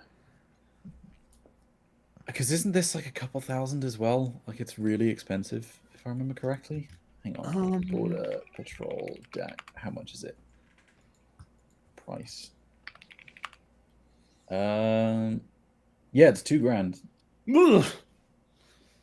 So like, I mean, the pricing is hilarious, but in terms of what is actually on it, because you can't actually see the DAC on the PCB there. Like, it's not that there's necessarily anything wrong with it. It's just, it looks like it is a bit of a DIY project. But well, also it has some of the worst measurements of anything I've ever seen. Like it's a completely DAC, standard. So. Well, it's not actually a tube DAC. I think it's a tube output stage on the fucking Philips thing, isn't it? Yeah, that's what I mean. Like, well, tube DACs are just. Actually, no, that's not true. There is one DAC which you can't buy as a product. It's like a DIY only thing, but it uses tubes for the actual IV stage, then a separate one for the output stage, and you can also the clock runs off a tube somehow. So the thing is, even that's not enough.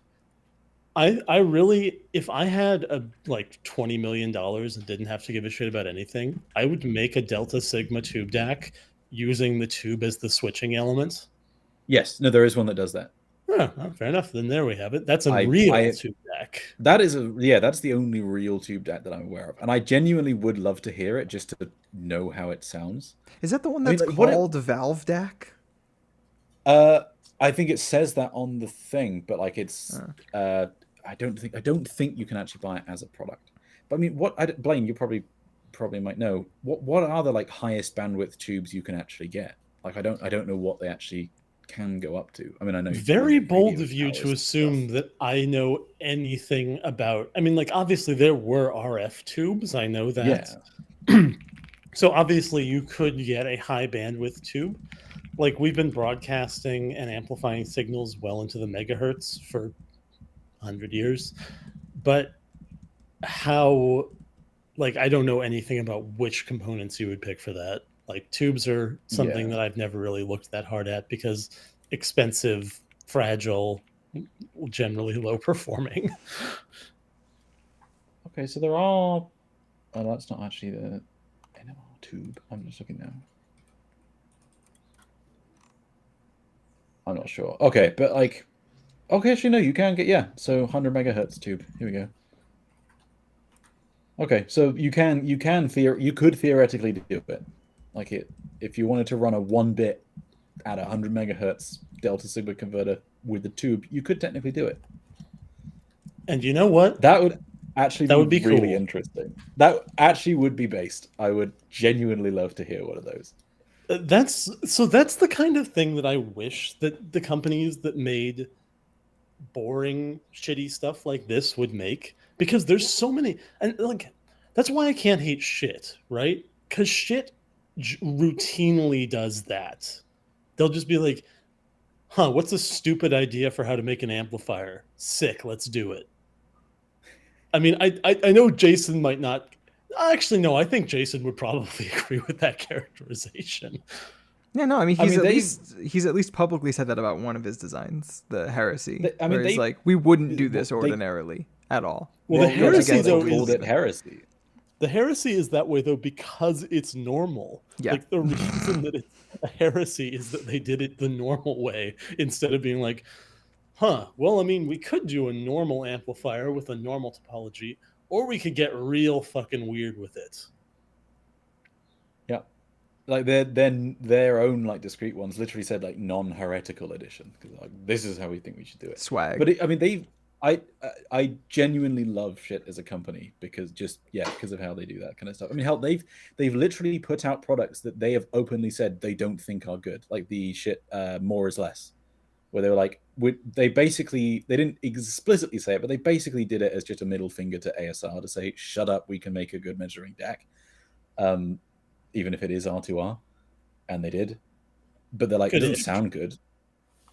Well, their more is better is really good. Like from an objective standpoint, it is very impressive. I've got one here at the moment because it fixed it's. Oh, that's different from the more is less. Yes, because they did the more is less, which had like 118 dB or whatever at 1 kilohertz, and then you go into high frequency stuff and it just completely falls apart. And apparently after that, Texas Instruments was like, hey, we've done a chip which kind of fixes all that, and so now Schiit's got one with the 10110 whatever it is B variant, and it just fixes it all. It measures great, it sounds great, it's like tied with the May depending on what particular measurement you're looking at, the most objectively accurate R2R DAC. It's At long last, consumers at a price of mere thousands can achieve the same results as a CS 43131 or whatever for $5. Cirrus stuff's got some odd behavior of its own though. But actually there's something I need to talk to you about after the stream because I can't talk about it publicly yet. But anyway. You're gonna blue ball all the people who are watching this. It'll be public soonish. So it won't be too long. Thank you for the soundbite. Yeah, we might see you in Schiit's marketing. Me? What? Because you said that the Yggdrasil more is better is as good as the May. I didn't say that it sounds as good as the May necessarily. You got to wait for the review. But objectively speaking, that's true. Objectively speaking, it is the most accurate R2R DAC I'm aware of. Tied with the May, depending on what particular measurement you're looking at. Most of them are like neck and neck. There you go, chat. My Tu Liao, bye. Bring cat. Do you hear the cat? Yes. This is one of the benefits of ping not working properly, is that you guys can actually hear all the meowing. PNet says, why couldn't you use tubes as digital switches in an R2R DAC? I mean, you could. No joke. I have legitimately considered that for like an actually $200,000 DAC if I ever really needed money. I can't see how you would ever get around the R2R glitch if you were using tubes, though. Like, that would be a problem. Almost to the point of being dangerous, maybe. I don't know, but so when you say the R2R glitch, you're not talking about the integral nonlinearity. What are you talking about? No, I'm talking about basically if you don't switch everything at the exact same time, you end up with momentary incorrect values. Right. Like you have to have stuff that switches fast and all of them switching at the same time, or else you have problems. Well, not necessarily. What if you had just a solid state output that acts as basically a switching on-off conductive path? So every time that you were going to switch everything, you would just briefly turn off the output. I don't.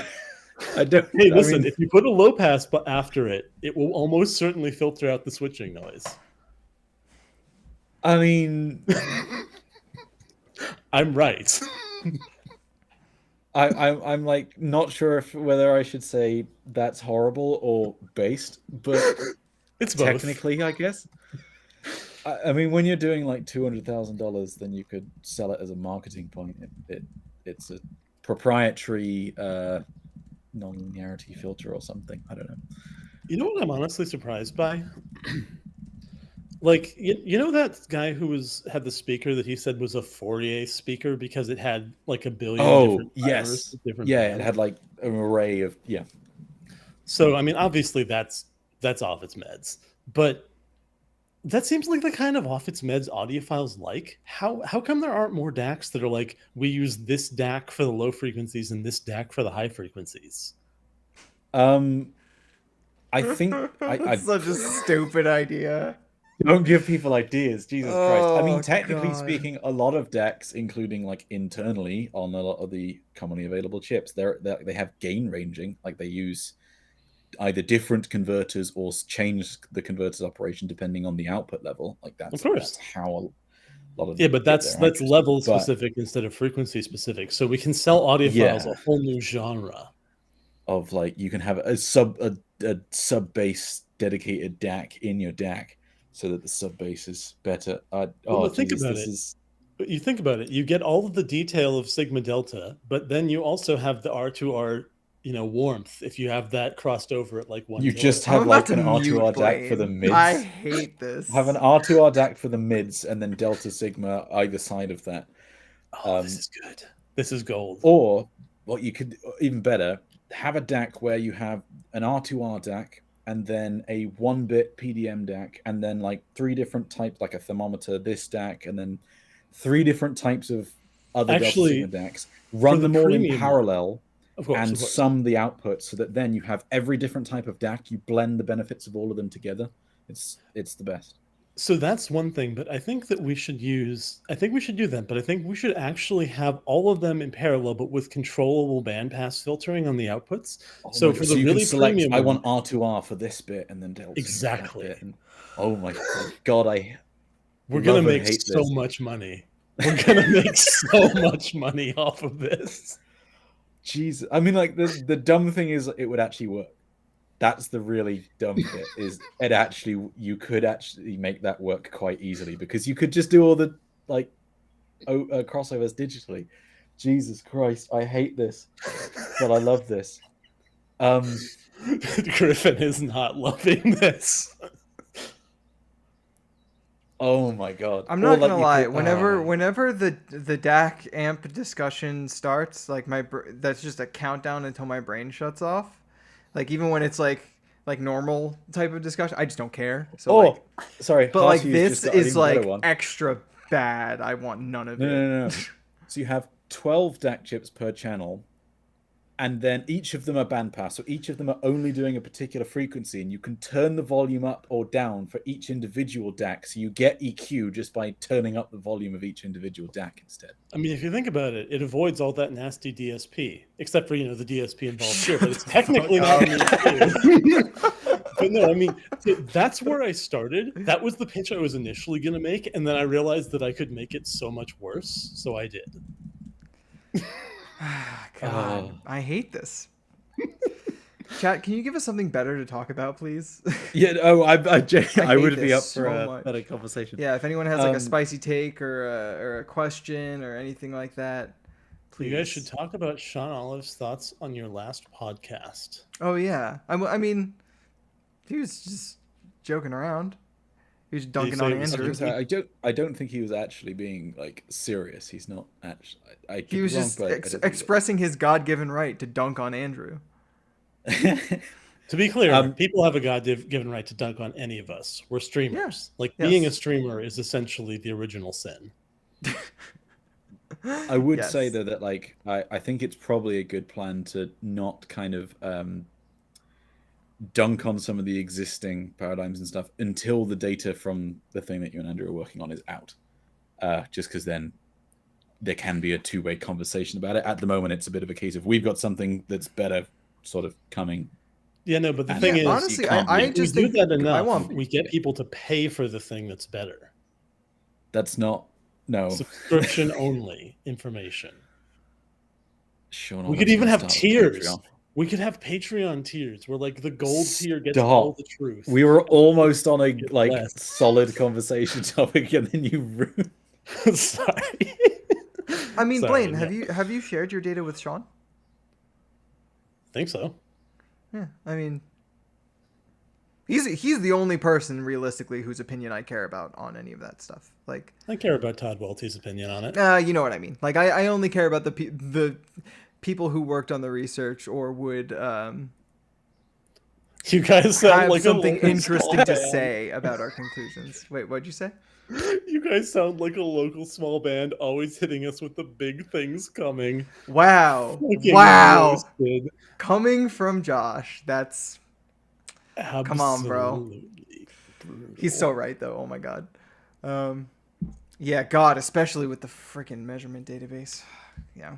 Can you guys please talk more about the Crinier's reference IEM and compare it to the Volume S? Has anyone here heard both of those? Sure. Yeah, I mean, I can give you a quick little thing. Volume S has a bass shelf that creeps further into the mids. It highlights more of the kind of fundamentals of voices and snare drums and acoustic guitars, electric guitars, stuff like that, and the upper overtones of bass. It dips a little in the 500 hertz region and has a kind of forward 1 to 3 kilohertz region, which offsets the fundamental emphasis quite nicely and brings an extra sense of like texture to like plucked bass guitars or electric guitars, pianos. So it simultaneously has this warmth, but it's not really lacking in clarity for a lot of things. It has a bit of a flare around 5 kilohertz, which if your insertion depth isn't deep typically, or if you have a longer canal, you might find that aggravated and you might find it a little bit harsh sounding. Due to how that kind of compounds with the upper mid-range forwardness. The treble overall is pretty relaxed, though, past that point.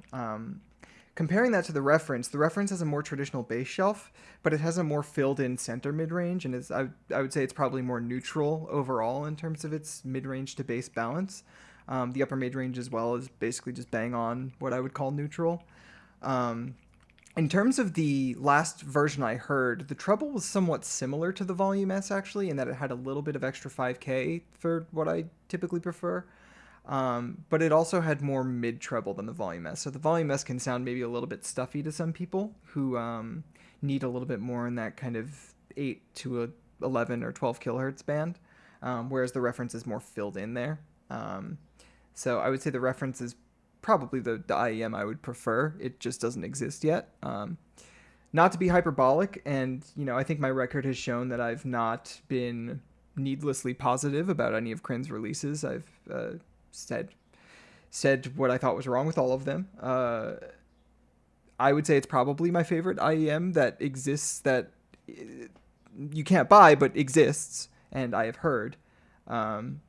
As long as he doesn't change it too much, it'll be, way better than Meta and, anything else that's come out up to this point, except for this. I hope that answers your question. I saw something else that was actually worth talking about. What's the oldest stuff you guys are using outside of the HD600? My HD600 is younger than my HD800. I don't know what the oldest thing I'm using is. Do my hats count? Yeah. They're pretty old, yeah. I have a Kemar that I'm pretty sure was made in the 70s. Damn, an OG. Yeah, no, it had Zwislocki coupler mounts when I got it. Sadly, I didn't get the Zwislocki couplers, but I had to replace that. I mean, would you have really used them that much? No, but I would have had them as like a museum piece. Yeah, I get it. Someone asked what headphones were around in Richard Feynman's time. What is Richard Feynman's time? Idea.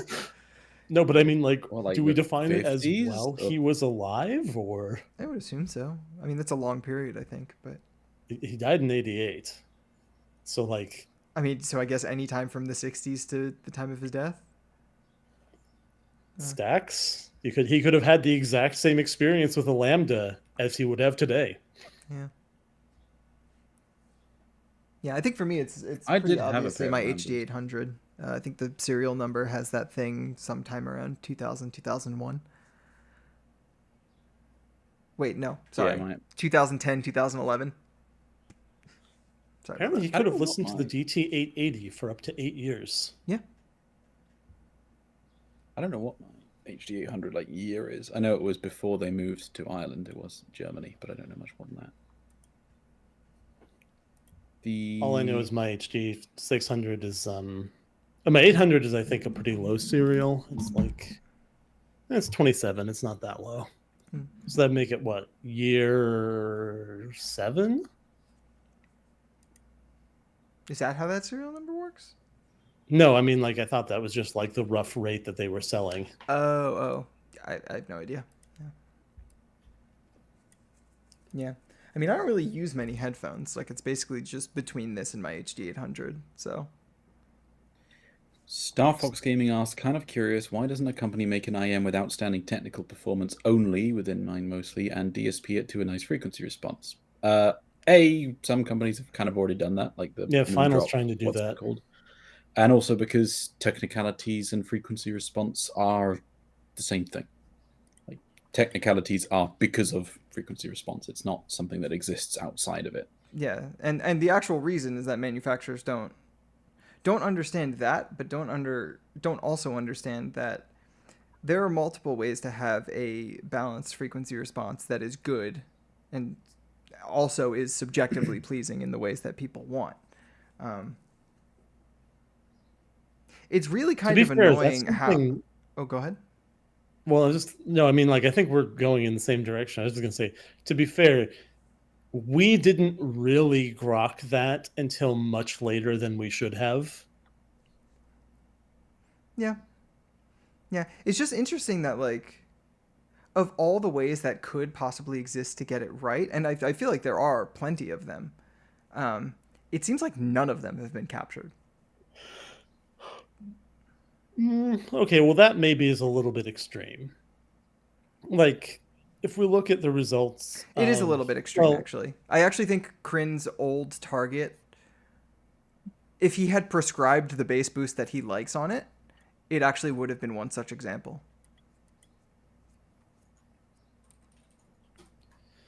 Yeah, I mean... Oh, wait, IEMs. IEMs. Yeah, no, for over ears, there's actually, there's a number of things that performed quite well, in listening tests. And there's a number of things that have frequency response characteristics that imply that they perform quite well.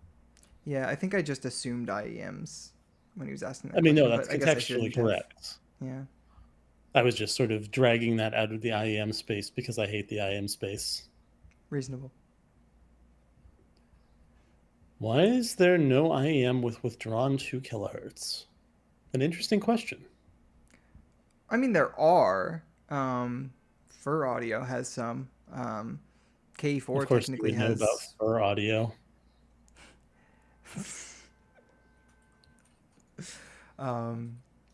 The Ears KE4 technically has a small withdrawal in the 2K. I do think there's something about the near field or ear field effects of putting a driver very, very close to the ear where a primary effect you're going to get in terms of insertion gain is the canal resonance, or I guess insertion loss, is the 2 kilohertz bandpass effect. So I feel like it makes sense that a driver very close to the ear would have a lot of 2K because it's just doing that. Arga's asked quite an interesting question. Is there any possibility of an AES paper ranking list? I actually think that would be quite an interesting idea. For people that want all to of them?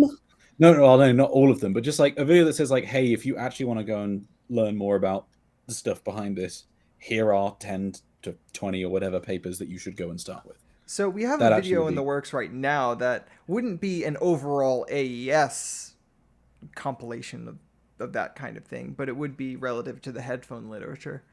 Yeah, I guess that one's. But even like I think just as a separate thing, having a not A necessarily a tier ranking list, list but would be fun. Yeah. it would be kind of fun because there are some which we can also put in the F category quite comfortably. But Yep. Well, and there's the main thing there is that I'm not sure how much content there is in it. Like honestly, I feel like there might be more content in us arguing about what places where. Yeah. yeah, maybe. Yeah, but I feel like that conversation also wouldn't have much purchase for the people who aren't also familiar with the work. So like, true. It might be better off as like a written thing, but it would also. Oh, I mean, I think it's a cool idea. Maybe it's a good live stream thing. Maybe that's something we could do. oh wait, Argue about it live. Lecram was right. AirPods Pro 2 kind of has a 2 kilohertz recession. It's pretty warm relative to the low mids. But it also has a ton of bass, so I don't think you'll be interested in it, Oris.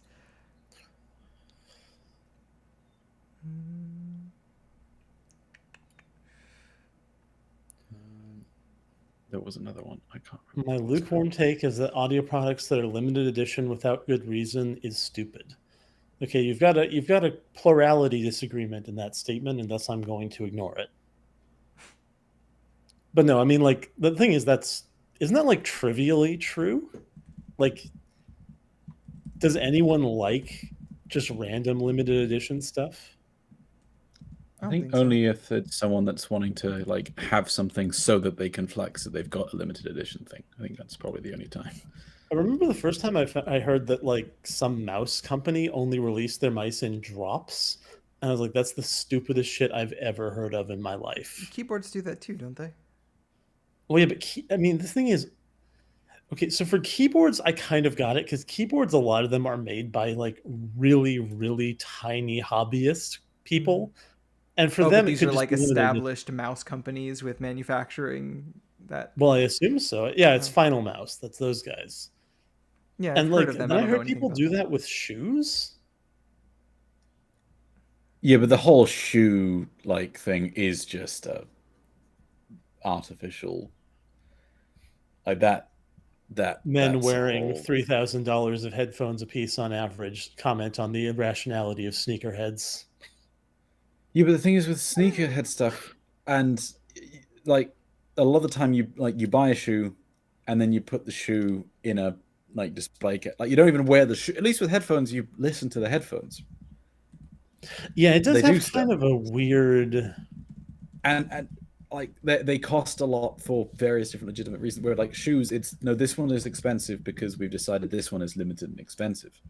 Is it a better shoe? No. Is the person buying it even going to wear the shoe? Probably not. So I don't know. That's another level of. I mean, like, hats off to Crin for realizing that, like, that's an untapped market. Like, I think that he was very smart. Huh? Shoes? No, not shoes. Well, I mean, Crin sneakers, I could say. Okay, no, you said you laugh. Didn't Final Crin X Vessi. Like. And is this just like a fever dream I had? I'd swear to God that Final Mouse made a shoe. I have no idea. Not my area. They did. They did? Wait, what? I'm not crazy. Oh my God, they did. Wow.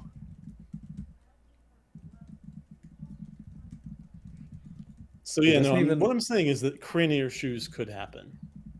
Crin X Vessi or something. Crin X Nike. Nike Air Crins. I feel like Crin is not really a Nike kind of a guy. Probably not. I kind of wonder what kind of sneaker he would be. Timothy says, do you think that 8 plus dB for 20 hertz bass is based for the HE1000 unveiled? That's quite a bit. It falls within fairly normal preference ranges. But yeah, it depends. It does. Yeah, like I think a lot of it depends on the profile of the shelf or adjustment that you're applying there. But it is It quite also a bit. depends if you're doing anything to the mids, because I feel like the fact that the hi-fi man like uh bass to like 2 kilohertz region on a raw measurement is flat means that relative to DF it actually like downslopes. So I feel like adding 8 dB on top of that and the That's 2K true. scoop is actually quite a bit of bass. Oh, it is. Yeah, Yeah. it's Like a lot. yeah. Not to say you're wrong for doing it. Bass is enjoyable. And it's program Yeah, there's no material right or wrong dependent as answer. well. But yeah. Well, no, there are wrong answers. There are definitely wrong answers. It's just the thing is to find the wrong answers. Well, if they're really obviously wrong, you will know it if you don't listen to it for a few days and then listen to it again and you're like, what the fuck is this? But for everything else, you pretty much need blind testing and then imprecision becomes a thing. So just enjoy what you enjoy. Arga says, does transient response of the driver have any direct effect to the perception of tonality? Yes, in Not that only to the the transient perception. or impulse, yeah, like it is. So the impulse response for a minimum phase system, it is the frequency response. You can FFT the impulse response and get the frequency response, or you can inverse Laplace transform the frequency response and get the impulse response. Let's Like go they one are step the same information. for Farina sweeps, we are literally deriving the impulse response from the frequency sweep via this method, right? Like the math we use is already based on the inherent interrelation of these two systems for speakers or headphones. Yeah. So, yes. In short, yes, but it doesn't matter. Yeah, directly causally linked. Lapless mentioned. Any Lapless enjoyers in chat? June asked, what do you guys think would make a new and good reviewer in 2025? So they go on to expand that. Outside of transducers, what equipment and knowledge do you believe a reviewer should have? Example, couplers for measurements or knowing how to read their output. Can I get back to you in a month? Because depending on things, I might just say whatever I have.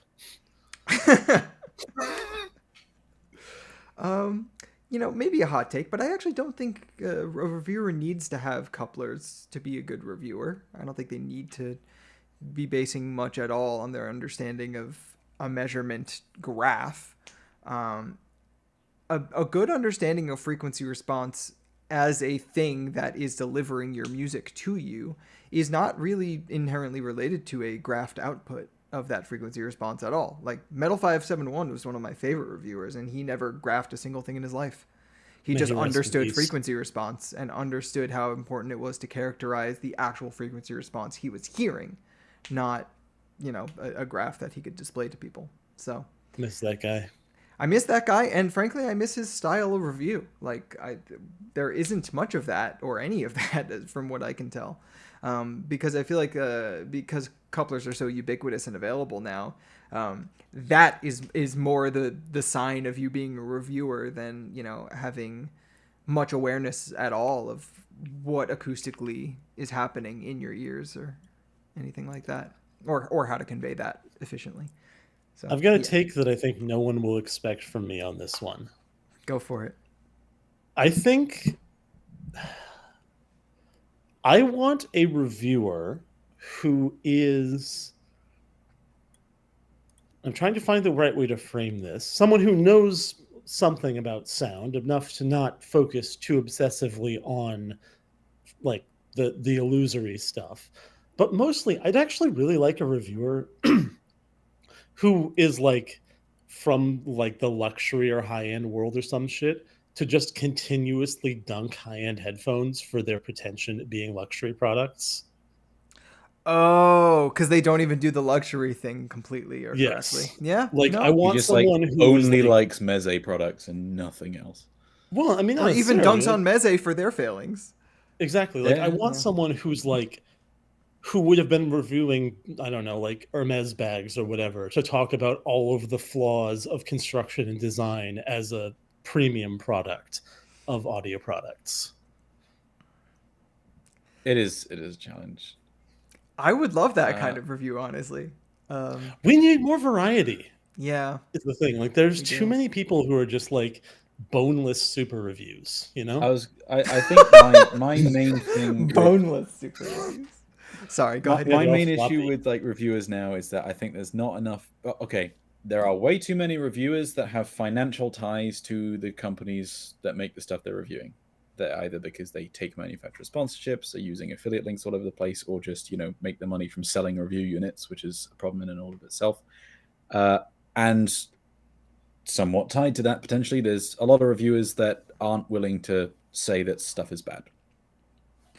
Like, there needs to be more reviewers that just go, no, this is just bad, and they should feel bad. Regarding the first thing, am I just missing a bunch of, like, or rather, am I just, like, so focused on the IEM space where, like, all of the reviewers are just, like, dudes who bought couplers and then, like, Shenzhen and Linsol and Hi-Fi Go just a bunch of stuff? I think I don't consider that a financial tie, so I don't see a bunch of reviewers with financial ties to a company. I think the IEM space doesn't have it as much. It's much more of an issue in the either higher end headphone market and higher end source gear market. Like, it's very common that either companies will send something to a reviewer and then let them keep it, and then the reviewer sells it afterwards and makes a bunch of money off it, or that they let the reviewer buy it at an enormous discount and then the reviewer goes and sells it for much more than they paid for it.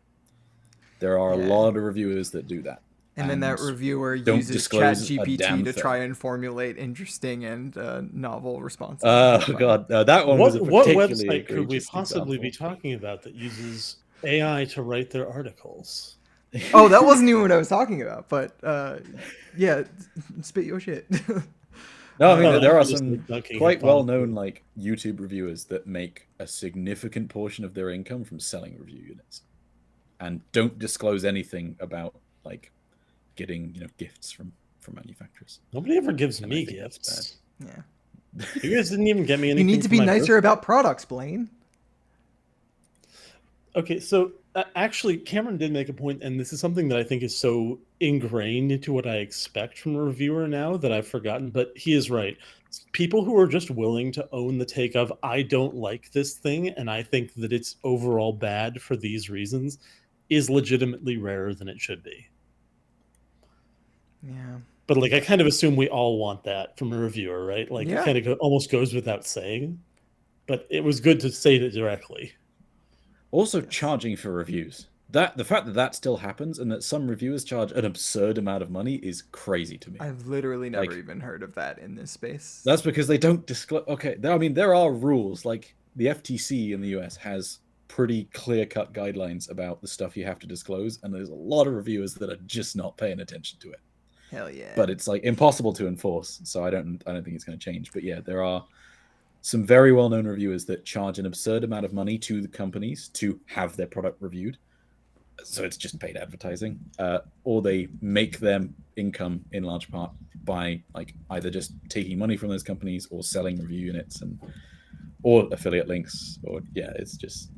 I really want to know a list of names here, to be perfectly honest. Not. I know that you. Oh, I'll send you some. Yeah, no, I'm not going to post stuff publicly, but I'll send you some. You're not going to call them out. You're not going to do a hashtag cancel insert reviewer. No, because I know that the people that told me it's not. I don't want to get sued for defamation for saying something when I know that the people that I trust that have told me, because they're in, it's from a manufacturer that said, yeah, this person charged us this much for a review, whatever. I'm not going to call them up in court and say, I need you to come testify, because they'll say, no, we don't want to be involved. I don't want to get sued again, so I'm not going to say anything like that. But to be fair, you didn't actually get sued. You just got most of the way sued. Most of the way sued. Yeah, you didn't get sued enough to meet our standard of being worried about this, Cameron. Yeah, regardless, I don't want to touch. But I'll yeah. Roger that. All right, let's. What's the last moment you had in this? You've had with audio that reminded you why you're in this hobby? June, do you mean what moment you had with music, or what moment you had with anything about the audio sphere, whether it be the products or the science or the people or? If you could clarify, that would be helpful. Or we could just answer for all of those. I mean, we could, yeah. Yeah, I mean, in terms of audio, I think the last really good experience I had was yesterday. I was listening to M83 put out a soundtrack for something. I don't know. Someone just posted about it in the Discord server, and I hadn't listened to M83 in a while. So I grabbed my AirPods and I used EQ to get them to the sound I like. And I listened to that whole soundtrack, and I was vibing so goddamn hard. Yeah. I love music, guys. Music is great. It sounds awesome. Yeah. Improves your mood.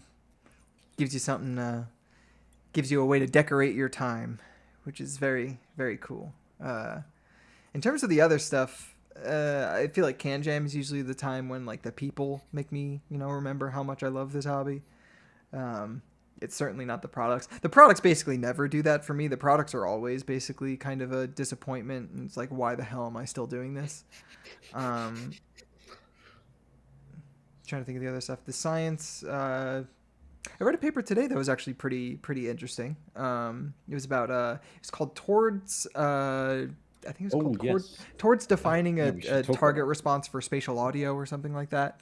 It was by Alexander Molitor et al. It was good.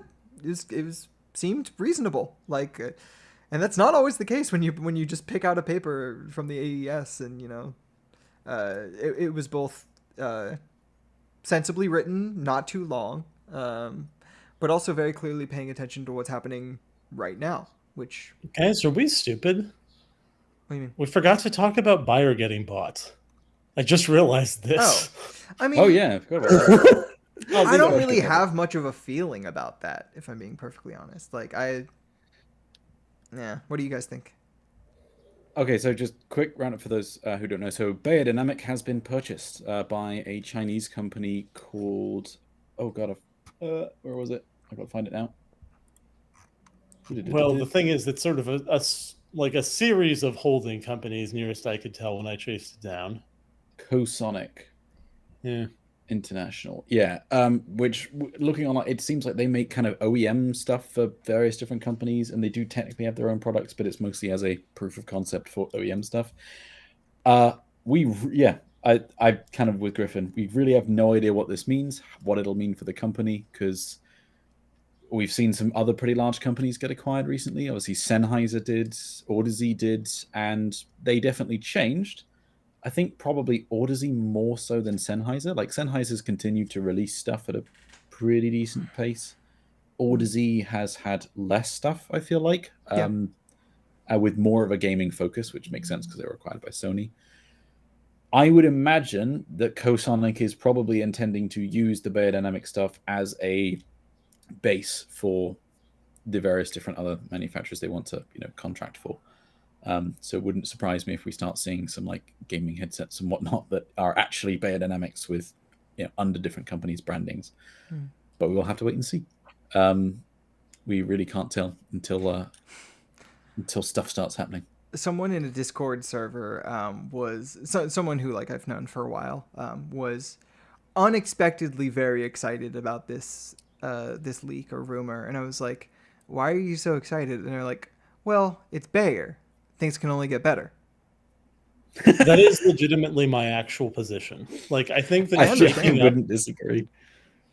Like, anything is better than staying the course that they've been on. So I disagree there, only mildly though. Like, I do think obviously their direction for however long hasn't, their headphones haven't meaningfully improved since the 70s, which is they've shame. All right, 1980, to be fair, 1980. When did DT880 come out? 1980. Oh, I thought it came out in 1977. All right, that's my bad. So is that why it's yeah, I don't know, but okay, so they haven't meaningfully improved since the 80s, which not great.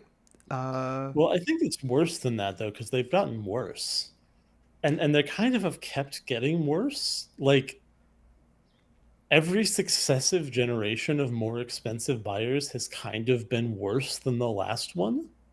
Yeah, Am I the only one of that perception? No, especially because so Tommy, a friend of the program, just released a video about the new DT990X, and like it has like marginally darker treble, but it has this like really weird lean, like it's kind of like a 560S where it's like decent bass extension, but it's got a Harman mid-range with no bass shelf.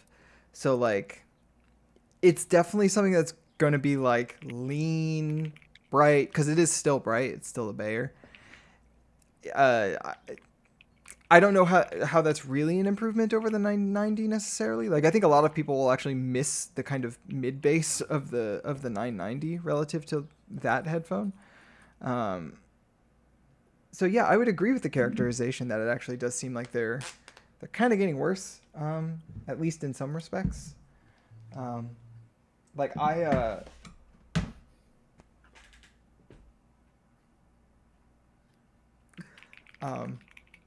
okay, I'm just gonna show this to the camera and I'm not gonna explain it. I don't know if you could see this. Oh, it's all gonna come pouring out if I do that.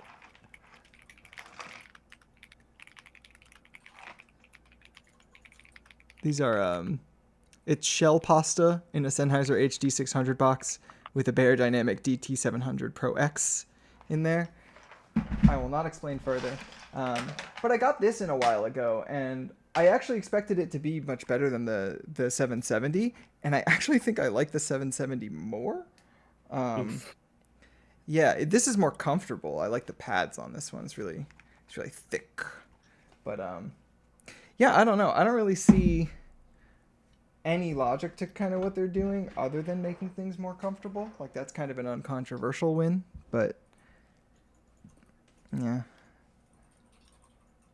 I haven't heard 900 Pro X yet, but 990 Pro X looks worse than 900 Pro X. Shell pasta is a crime. Well, that's why I wasted it by pouring it into a headphone box. The rigatoni and the radiatori are still perfect integrity in my pantry. Based. You need some cascatelli in there. What's cascatelli? That's that weird new pasta shape that the dude like FEA modeled. It's pretty good. What the fuck? All right, well, I'm looking into this now because talk about DACs, I sleep, but talk about pasta, I'm fucking there, my guy. Pasta show. Oh, you know, it's actually quite satisfying to eat. That actually looks like it would be really good for a lot of reasons. Yeah. Wait, what's it called? Cascatelli. Yeah, it looks like it would hold sauce pretty well, which is good. Oh, I heard about this. Oh wait, it literally says it's designed to maximize sauceability. I will say I still like radiatori better. Good radiatori, but good radiatori is surprisingly hard to come by. You know why? Because radiatori is like you can have a good sauceable noodle, but radiatori is the best cheese sauceable noodle. It's true, and cheese sauce is my thing. Mm-hmm. Mine as well. Sorry, what were we talking about before that? I don't even know where we got to this. Beyer Dynamic. Yeah. How did we get from Beyer Dynamic to pasta? I had a bunch of pasta in the box it was in. Sorry about that. I kind of want to keep talking about pasta. I mean, pasta's better than headphones. Go home and make a fresh carbonara. Nice. Now I'm hungry. I have not had a proper meal in like the last 3 days. Proper carbonara is so good. I even what does got, that mean? Actual. What do you mean? What does that mean? Did I stutter? Well, yes. I want to know how you are alive and what nutrients you're consuming. You don't die of malnutrition in 3 days. Okay, I was also yesterday. I had a container of blueberries. Okay. I mean, Audiophile says rice is better than pasta. Get out. Okay, so I'm not gonna. I'm just saying I don't want this conflict because those are the only those are the two that I don't want to fight because I like them both. Although That is white a rice very feels hard like I think yeah, decision they're to both make. good. It really depends on like how you're doing each one, because there's good and bad pasta and good and bad rice dishes. I have very seldom seen an actually bad pasta, like in terms of the actual cut of pasta. Mm. I'm thinking about this. I don't know. I've had bad rice more often than I've had bad pasta, but I have rice more often than I have pasta. Do you have a rice cooker? And when I say bad rice, I mean like you can make something worse than just plain white rice if you season it poorly, and that's usually. Oh what wait, I mean. actually, I have a take that people are gonna absolutely fucking hate. Sure. What is Actually, it? no, I'm not even gonna own this on air. No, I'm gonna get lynched. No, dude, just say it. Oh, I hate ravioli. Oh no, I don't love ravioli either. Actually, yeah. And that's as a a bad thing. Ravioli as a is cheese just lover, I don't like tortellini cheese ravioli. That was Yeah. ravioli is just worse tortellini though. Like tortellini's better. In general, I don't know if it's like one of my more spectral in terms of being on the autism spectrum tendencies, but I don't like filled foods all that much. They can be good. They can be good. Spinach and ricotta tortellini with basil pesto, like fresh made basil pesto, is Well, there's a one of lot the more best things going to eat. on there. I feel like than when someone just like gives me a ravioli and it's just ravioli with no sauce, which What has kind of happened. With no psychopath sauce? does Why would you that? have no sauce? See, What kind You're of freak correct. does that? I mean, like, yeah, Look, that's bad, but my then mom also wasn't just a great pasta cook, with no okay? sauce generally would be. Bro, your mom's a freak. I'm sorry. That's messed up. Clip that chat. Oh my god. Sorry. That really threw me off my roll. Holy shit! Super What? Review said rice is filler. That is I a mean- terrible take. Okay, so if That you is such a add bad take. white, then it's true. White rice is a filler. I don't even agree with that. Tell me what white rice tastes like. It has kind of a very light nuttiness to it. It's like Does it? starchy and kind of like I don't want to say yeah. it's like potato because potato has like a different aroma to There's it. like a very, Potato very tastes light quite a bit umami different. flavor to it. It does have a very light. Slightly, But, like, yeah. Compare that to brown rice or like basmati or something. Get yourself some Yeah, good yeah, rice with they an have actual more flavor yeah. on it. They do have a more robust grain taste to them, yes. I think that out of all the things I can think of that are filler, the only thing I can think of that's more fillery than rice is tofu. Like the white rice, sorry, specific. Oh yeah, no, tofu is. I would say tofu is more of a filler than Oh yeah, no, it is. rice. Tofu tastes like TV Yeah. static. No. Seltzer tastes like TV static. I don't agree with that actually. Really? It does depend on the seltzer, but I feel like if you get one of the ones that is really fizzy, yeah, it's great. I love a really fizzy seltzer. I love drinking that TV static. My problem with seltzer is that I there's like this slight bitterness you get off of the carbonation, and if there's nothing to offset it, it bugs me. Yeah. I love don't that know. I've just dragged us into the food review space. Look, it's more interesting than headphones. Because like chat's banging, so it's Yeah. numbers are going up. We should just talk about pasta Line goes more. up. We keep talking about food. I mean, honestly, if that's what the public wants. Oh, recently I had wait, not spirulini. I had something that was like a spirulini but like chunkier. I forget what it was called. It was like a thick knurled pasta that had like a spiral to it. It was sick. I have no idea. I'm definitely not an expert on pasta shapes. fusilli, like or fusilli, or how you pronounce it, like bigger, or I feel like fusilli is pretty common. I feel like you would know. yeah. Yeah, no, I was it's gonna not. say. I mean, like, no. When I say knurled, I mean like a tube with knurls on the outside, not like just a twist. Oh. Although I did also have fusilli for the first time recently, and that shit slaps. Never even heard of They it. are Is it so like good. larger? Or? Yes, they're big old cool. fusillis, Okay. and they have like a slightly different. At least the ones I got had a slightly different like twist. Mm. They held the sauce so well, and the can get texture behind was great. Okay. I like the what's it, the farfalle ones, the like butterfly shaped ones, because you get like Yeah, just yeah. little Farfalle are al lovely. dente bit in the middle. Those are great. So like if I was going to go downstairs and I can't do this, thankfully, because then you'd see the state of my house. Well, it's actually just mostly me not having unpacked my office, but you would just see like 2 boxes of farfalle, 2 boxes of penne, a box of I think I still have a couple boxes of linguine, because if I'm going to have noodles, like long noodles, linguine is superior to spaghetti. Oh, I mean, yeah, everyone agrees on that, right? Yeah, I will fight anyone who says otherwise. Yeah, linguine and bucatini are both superior to spaghetti. But yeah, no, that, and then actually those might be it, because the minute I'm out of farfalle or penne, I'm like, well, I guess I'm going to the pasta store. I will not live without the option of farfalle and penne. Reasonable. Orzo pasta over rice. That's actually No. I actually think orzo is probably my least favorite pasta, even over ravioli. I have mixed feelings on orzo. I think it can be done well. I'm not orzo is better than bad rice. Okay, I'll take that stand, and I would say orzo is indeed better than white rice, because plain orzo with, as long as you salt the pasta water, is better than plain white rice. Yeah. What kind of psychopath doesn't salt their pasta water? Angel hair is bad. Angel hair is bad. Angel hair is bad. Yeah. It is the lowest quality of life pasta I know of. It is terrible. Yeah. I don't know how spicy a take this is, but I think gnocchi is bad as well. Oh yeah, no, it's I'm not a fan. Barely even pasta. Yeah. Okay, it is barely even pasta. I have encountered a good gnocchi once. Was it that Kanjem New York restaurant? No, that was fucking. How am I forgetting? It was another filled pasta, and it gave me horrible diarrhea. Ah.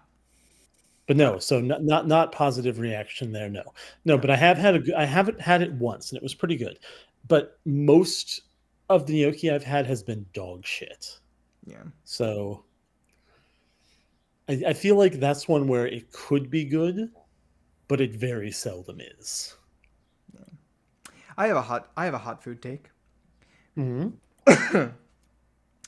Bitter is an underrated flavor note. I could not disagree more, but I also apparently am hypersensitive to bitterness. I got one of them things where you taste not a Negroni fan then. Were you not what? Have you had it? Have you ever tried a Negroni? Like the drink? No, Blaine doesn't really drink. Oh, damn. Okay. Yeah. I do find bitterness to be more prevalent in the drink space than the food space, for sure. Yeah, that's true. Who just said Malort? Gross. No, but yeah, no, there's these taste tests, because apparently there's some heterogeneity in what bitterants people can taste.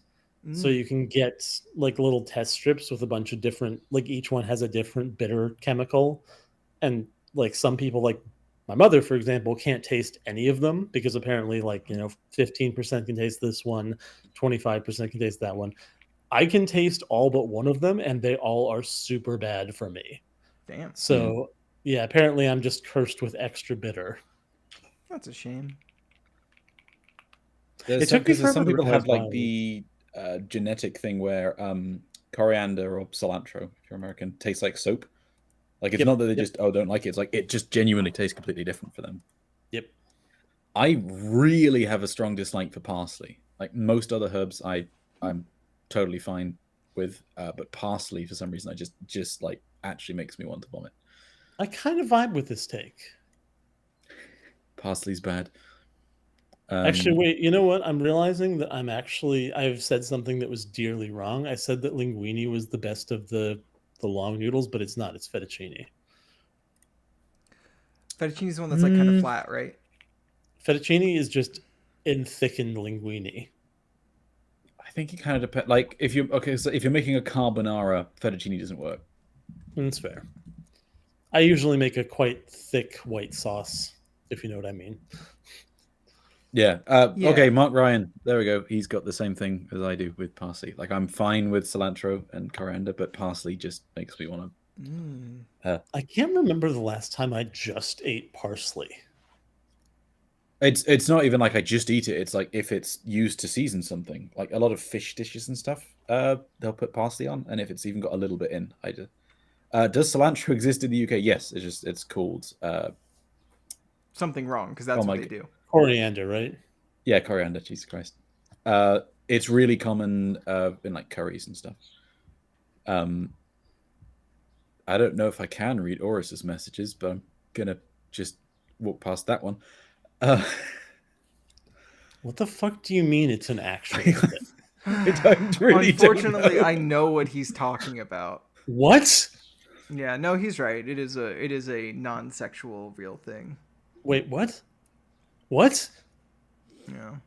I'm not saying it on stream. I'm just, Yeah, I was gonna say I don't think we can. I'm just confirming. Okay, so let's move on to something else that's uncomfortable. I'm gonna have to head off shortly because I need to go home and make food. But what do you call a singular unit of spaghetti? A spaghetti. No. Consider the suffix rules in Italian. No, it's spaghetto, right? Yeah. Spaghetti. It's a spaghetti. It's a spaghetti. No, it's a spag. It's a spag. Yeah. True cat for audio. I mean, I can agree with that. Get your spag, get your ball. Timothy, the Austrian audio composer. Austrian audio composers. Any other spicy takes in chat? Any other questions? Any other concerns? Oh, right. We're on an audio show. Yeah. Well, Cameron said he wants to leave soon, so I'm just trying. Yeah, no, I know. Yeah, let's talk of food. I want to go make a carbonara now. Oh, Yamaha has a Cam, new the new Yamaha headphone, was that at Munich? Oh, I don't think we even went. Like, it may have been, but we didn't try it. Yeah, I think it's a closed back. It's like S Ooh.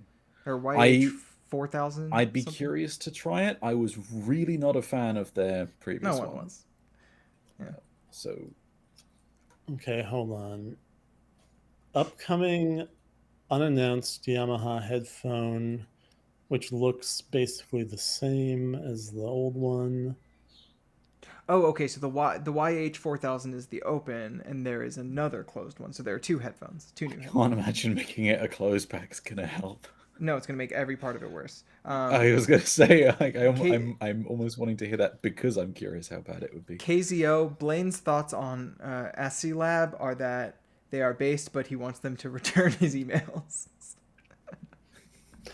So this is context that I guess I can make public now because I don't think it's gonna happen, but literally the first day I think that they posted measurements on ASR, I went to Terran and I was like, we should carry these guys. We should carry these guys very quickly. Yeah, it seems like they're optimizing their model for direct to consumer, which more power to them. They have an amazing product. They should do that. I mean, but if they want US distributors, if they want any kind of distributors, please return our calls. Yes. So that kind of contextualizes how we feel about them, I think. Yeah, they look incredible for what they are. So I don't love how they look, actually, physically. I think they look better than Genelecs generally. Oh, I vehemently disagree. In real life. Oh, man. Okay. Oh, actually, no. I take that back if you talk about the like new colors of Genelecs, but I do think that the gray Genelecs don't look that good. I will fight you. I know you will. I would agree for the. I'm not talking about the ones. Zero. I'm not talking about the ones. I'm talking about the two. The other two-way systems and three-way systems. I know, and I'll still fight you over that. The actually, no, Genelecs look like Among Us. I kind of agree with Cameron about the non-one Genelecs. Yeah, the ones look great. The ones those look fantastic. Look best. We all agree on that. Yeah.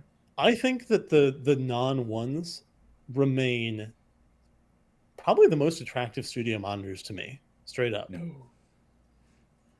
I mean, like, the ASCII Lab looks like generic hi-fi speaker made by a boutique company. So I don't like the ASCII Lab look. I do feel like it looks like a kind of confused mishmash of like a Yamaha and a Buchart or Dutch and Dutch or something like that. Like it doesn't really work for me. But I feel like that kind of the eggy silhouette of the like 80-30 lineup. Bro, I love the Eggies. Not a fan. It's distinctive, and it's Oh, made it's of definitely aluminum. distinctive. Like, no, you're not going to mistake anything else for a Genelec except for the Behringers that are like purposely cloning Genelec. Well, and that clone is of the old Genelecs. Like I don't actually think the 30, like the 10 series, there was the, like 1031 and stuff was that good looking, because then they were still using like boxes, and it was a little. Yeah, there was like a lot of like round, soft curves on the inside of the like speaker, but then the silhouette was like just standard square. box. Yeah. Yeah. I'm not a super big fan of that. Like, I don't know. Oh my god. Listener looks like a confused mismatch of Lord Farquaad and Trent Reznor. And on that bombshell, it's time to end. Thank you very much for hanging out with us. That is the greatest online dunk I've ever seen in my life. Oh my god, that is so fucking funny. That's so good. Oh my god. All right, well, chat might be pleased to know I'm finally getting a haircut after my surgery. So the Lord Farquaad at least will leave, but oh my god. Whew. That absolute nuclear strike. I love it. It'll be wild to see you with shorter hair, though. It's not going to be that much shorter. It's going to be, it's not going to be short hair, I guess is what I should say. So you're not going to do what I did? No. Can you imagine, chat, imagine what listener would look like if his hair was styled like mine is now. You'd actually get to see his ears. Can we get a mullet? No shot. My partner would never. I endorse listener mullet. I don't. I am really happy to cook dinner because it's 10 p.m. and I'm hungry. So. Yeah, all right. Well, just one last reminder to everyone watching this stream that this program has been brought to you by Headphones.com, who's your premier resource for buying and learning about headphones, IEMs, DACs, amps, speakers, cables, all of that. The opinions expressed on this program are not the expressed opinions of Headphones.com, we should say. So keep that in mind. But if you want to support what we're saying for some reason... Wait, what'd you say? I said, although Headphones.com's formal position is that we will not endorse Angel Hair as a company. that is our formal expressed opinion. Sticks together too much. But if you want to support what we do here on the Headphone Show, definitely consider buying your next headphone at headphones.com. And with that, we are going to end. So y'all have a good rest of your day. Oh, what's up? And if you buy your next headphone at headphones.com, you can buy with the confidence to know that you will get the headphone that you're happy with because of the 360-day functionally no questions asked return policy. So you'll just be able to swap until you find the right thing for you. Yes, and you won't receive a box full of shell macaroni. Okay. Goodbye, everyone. Bye.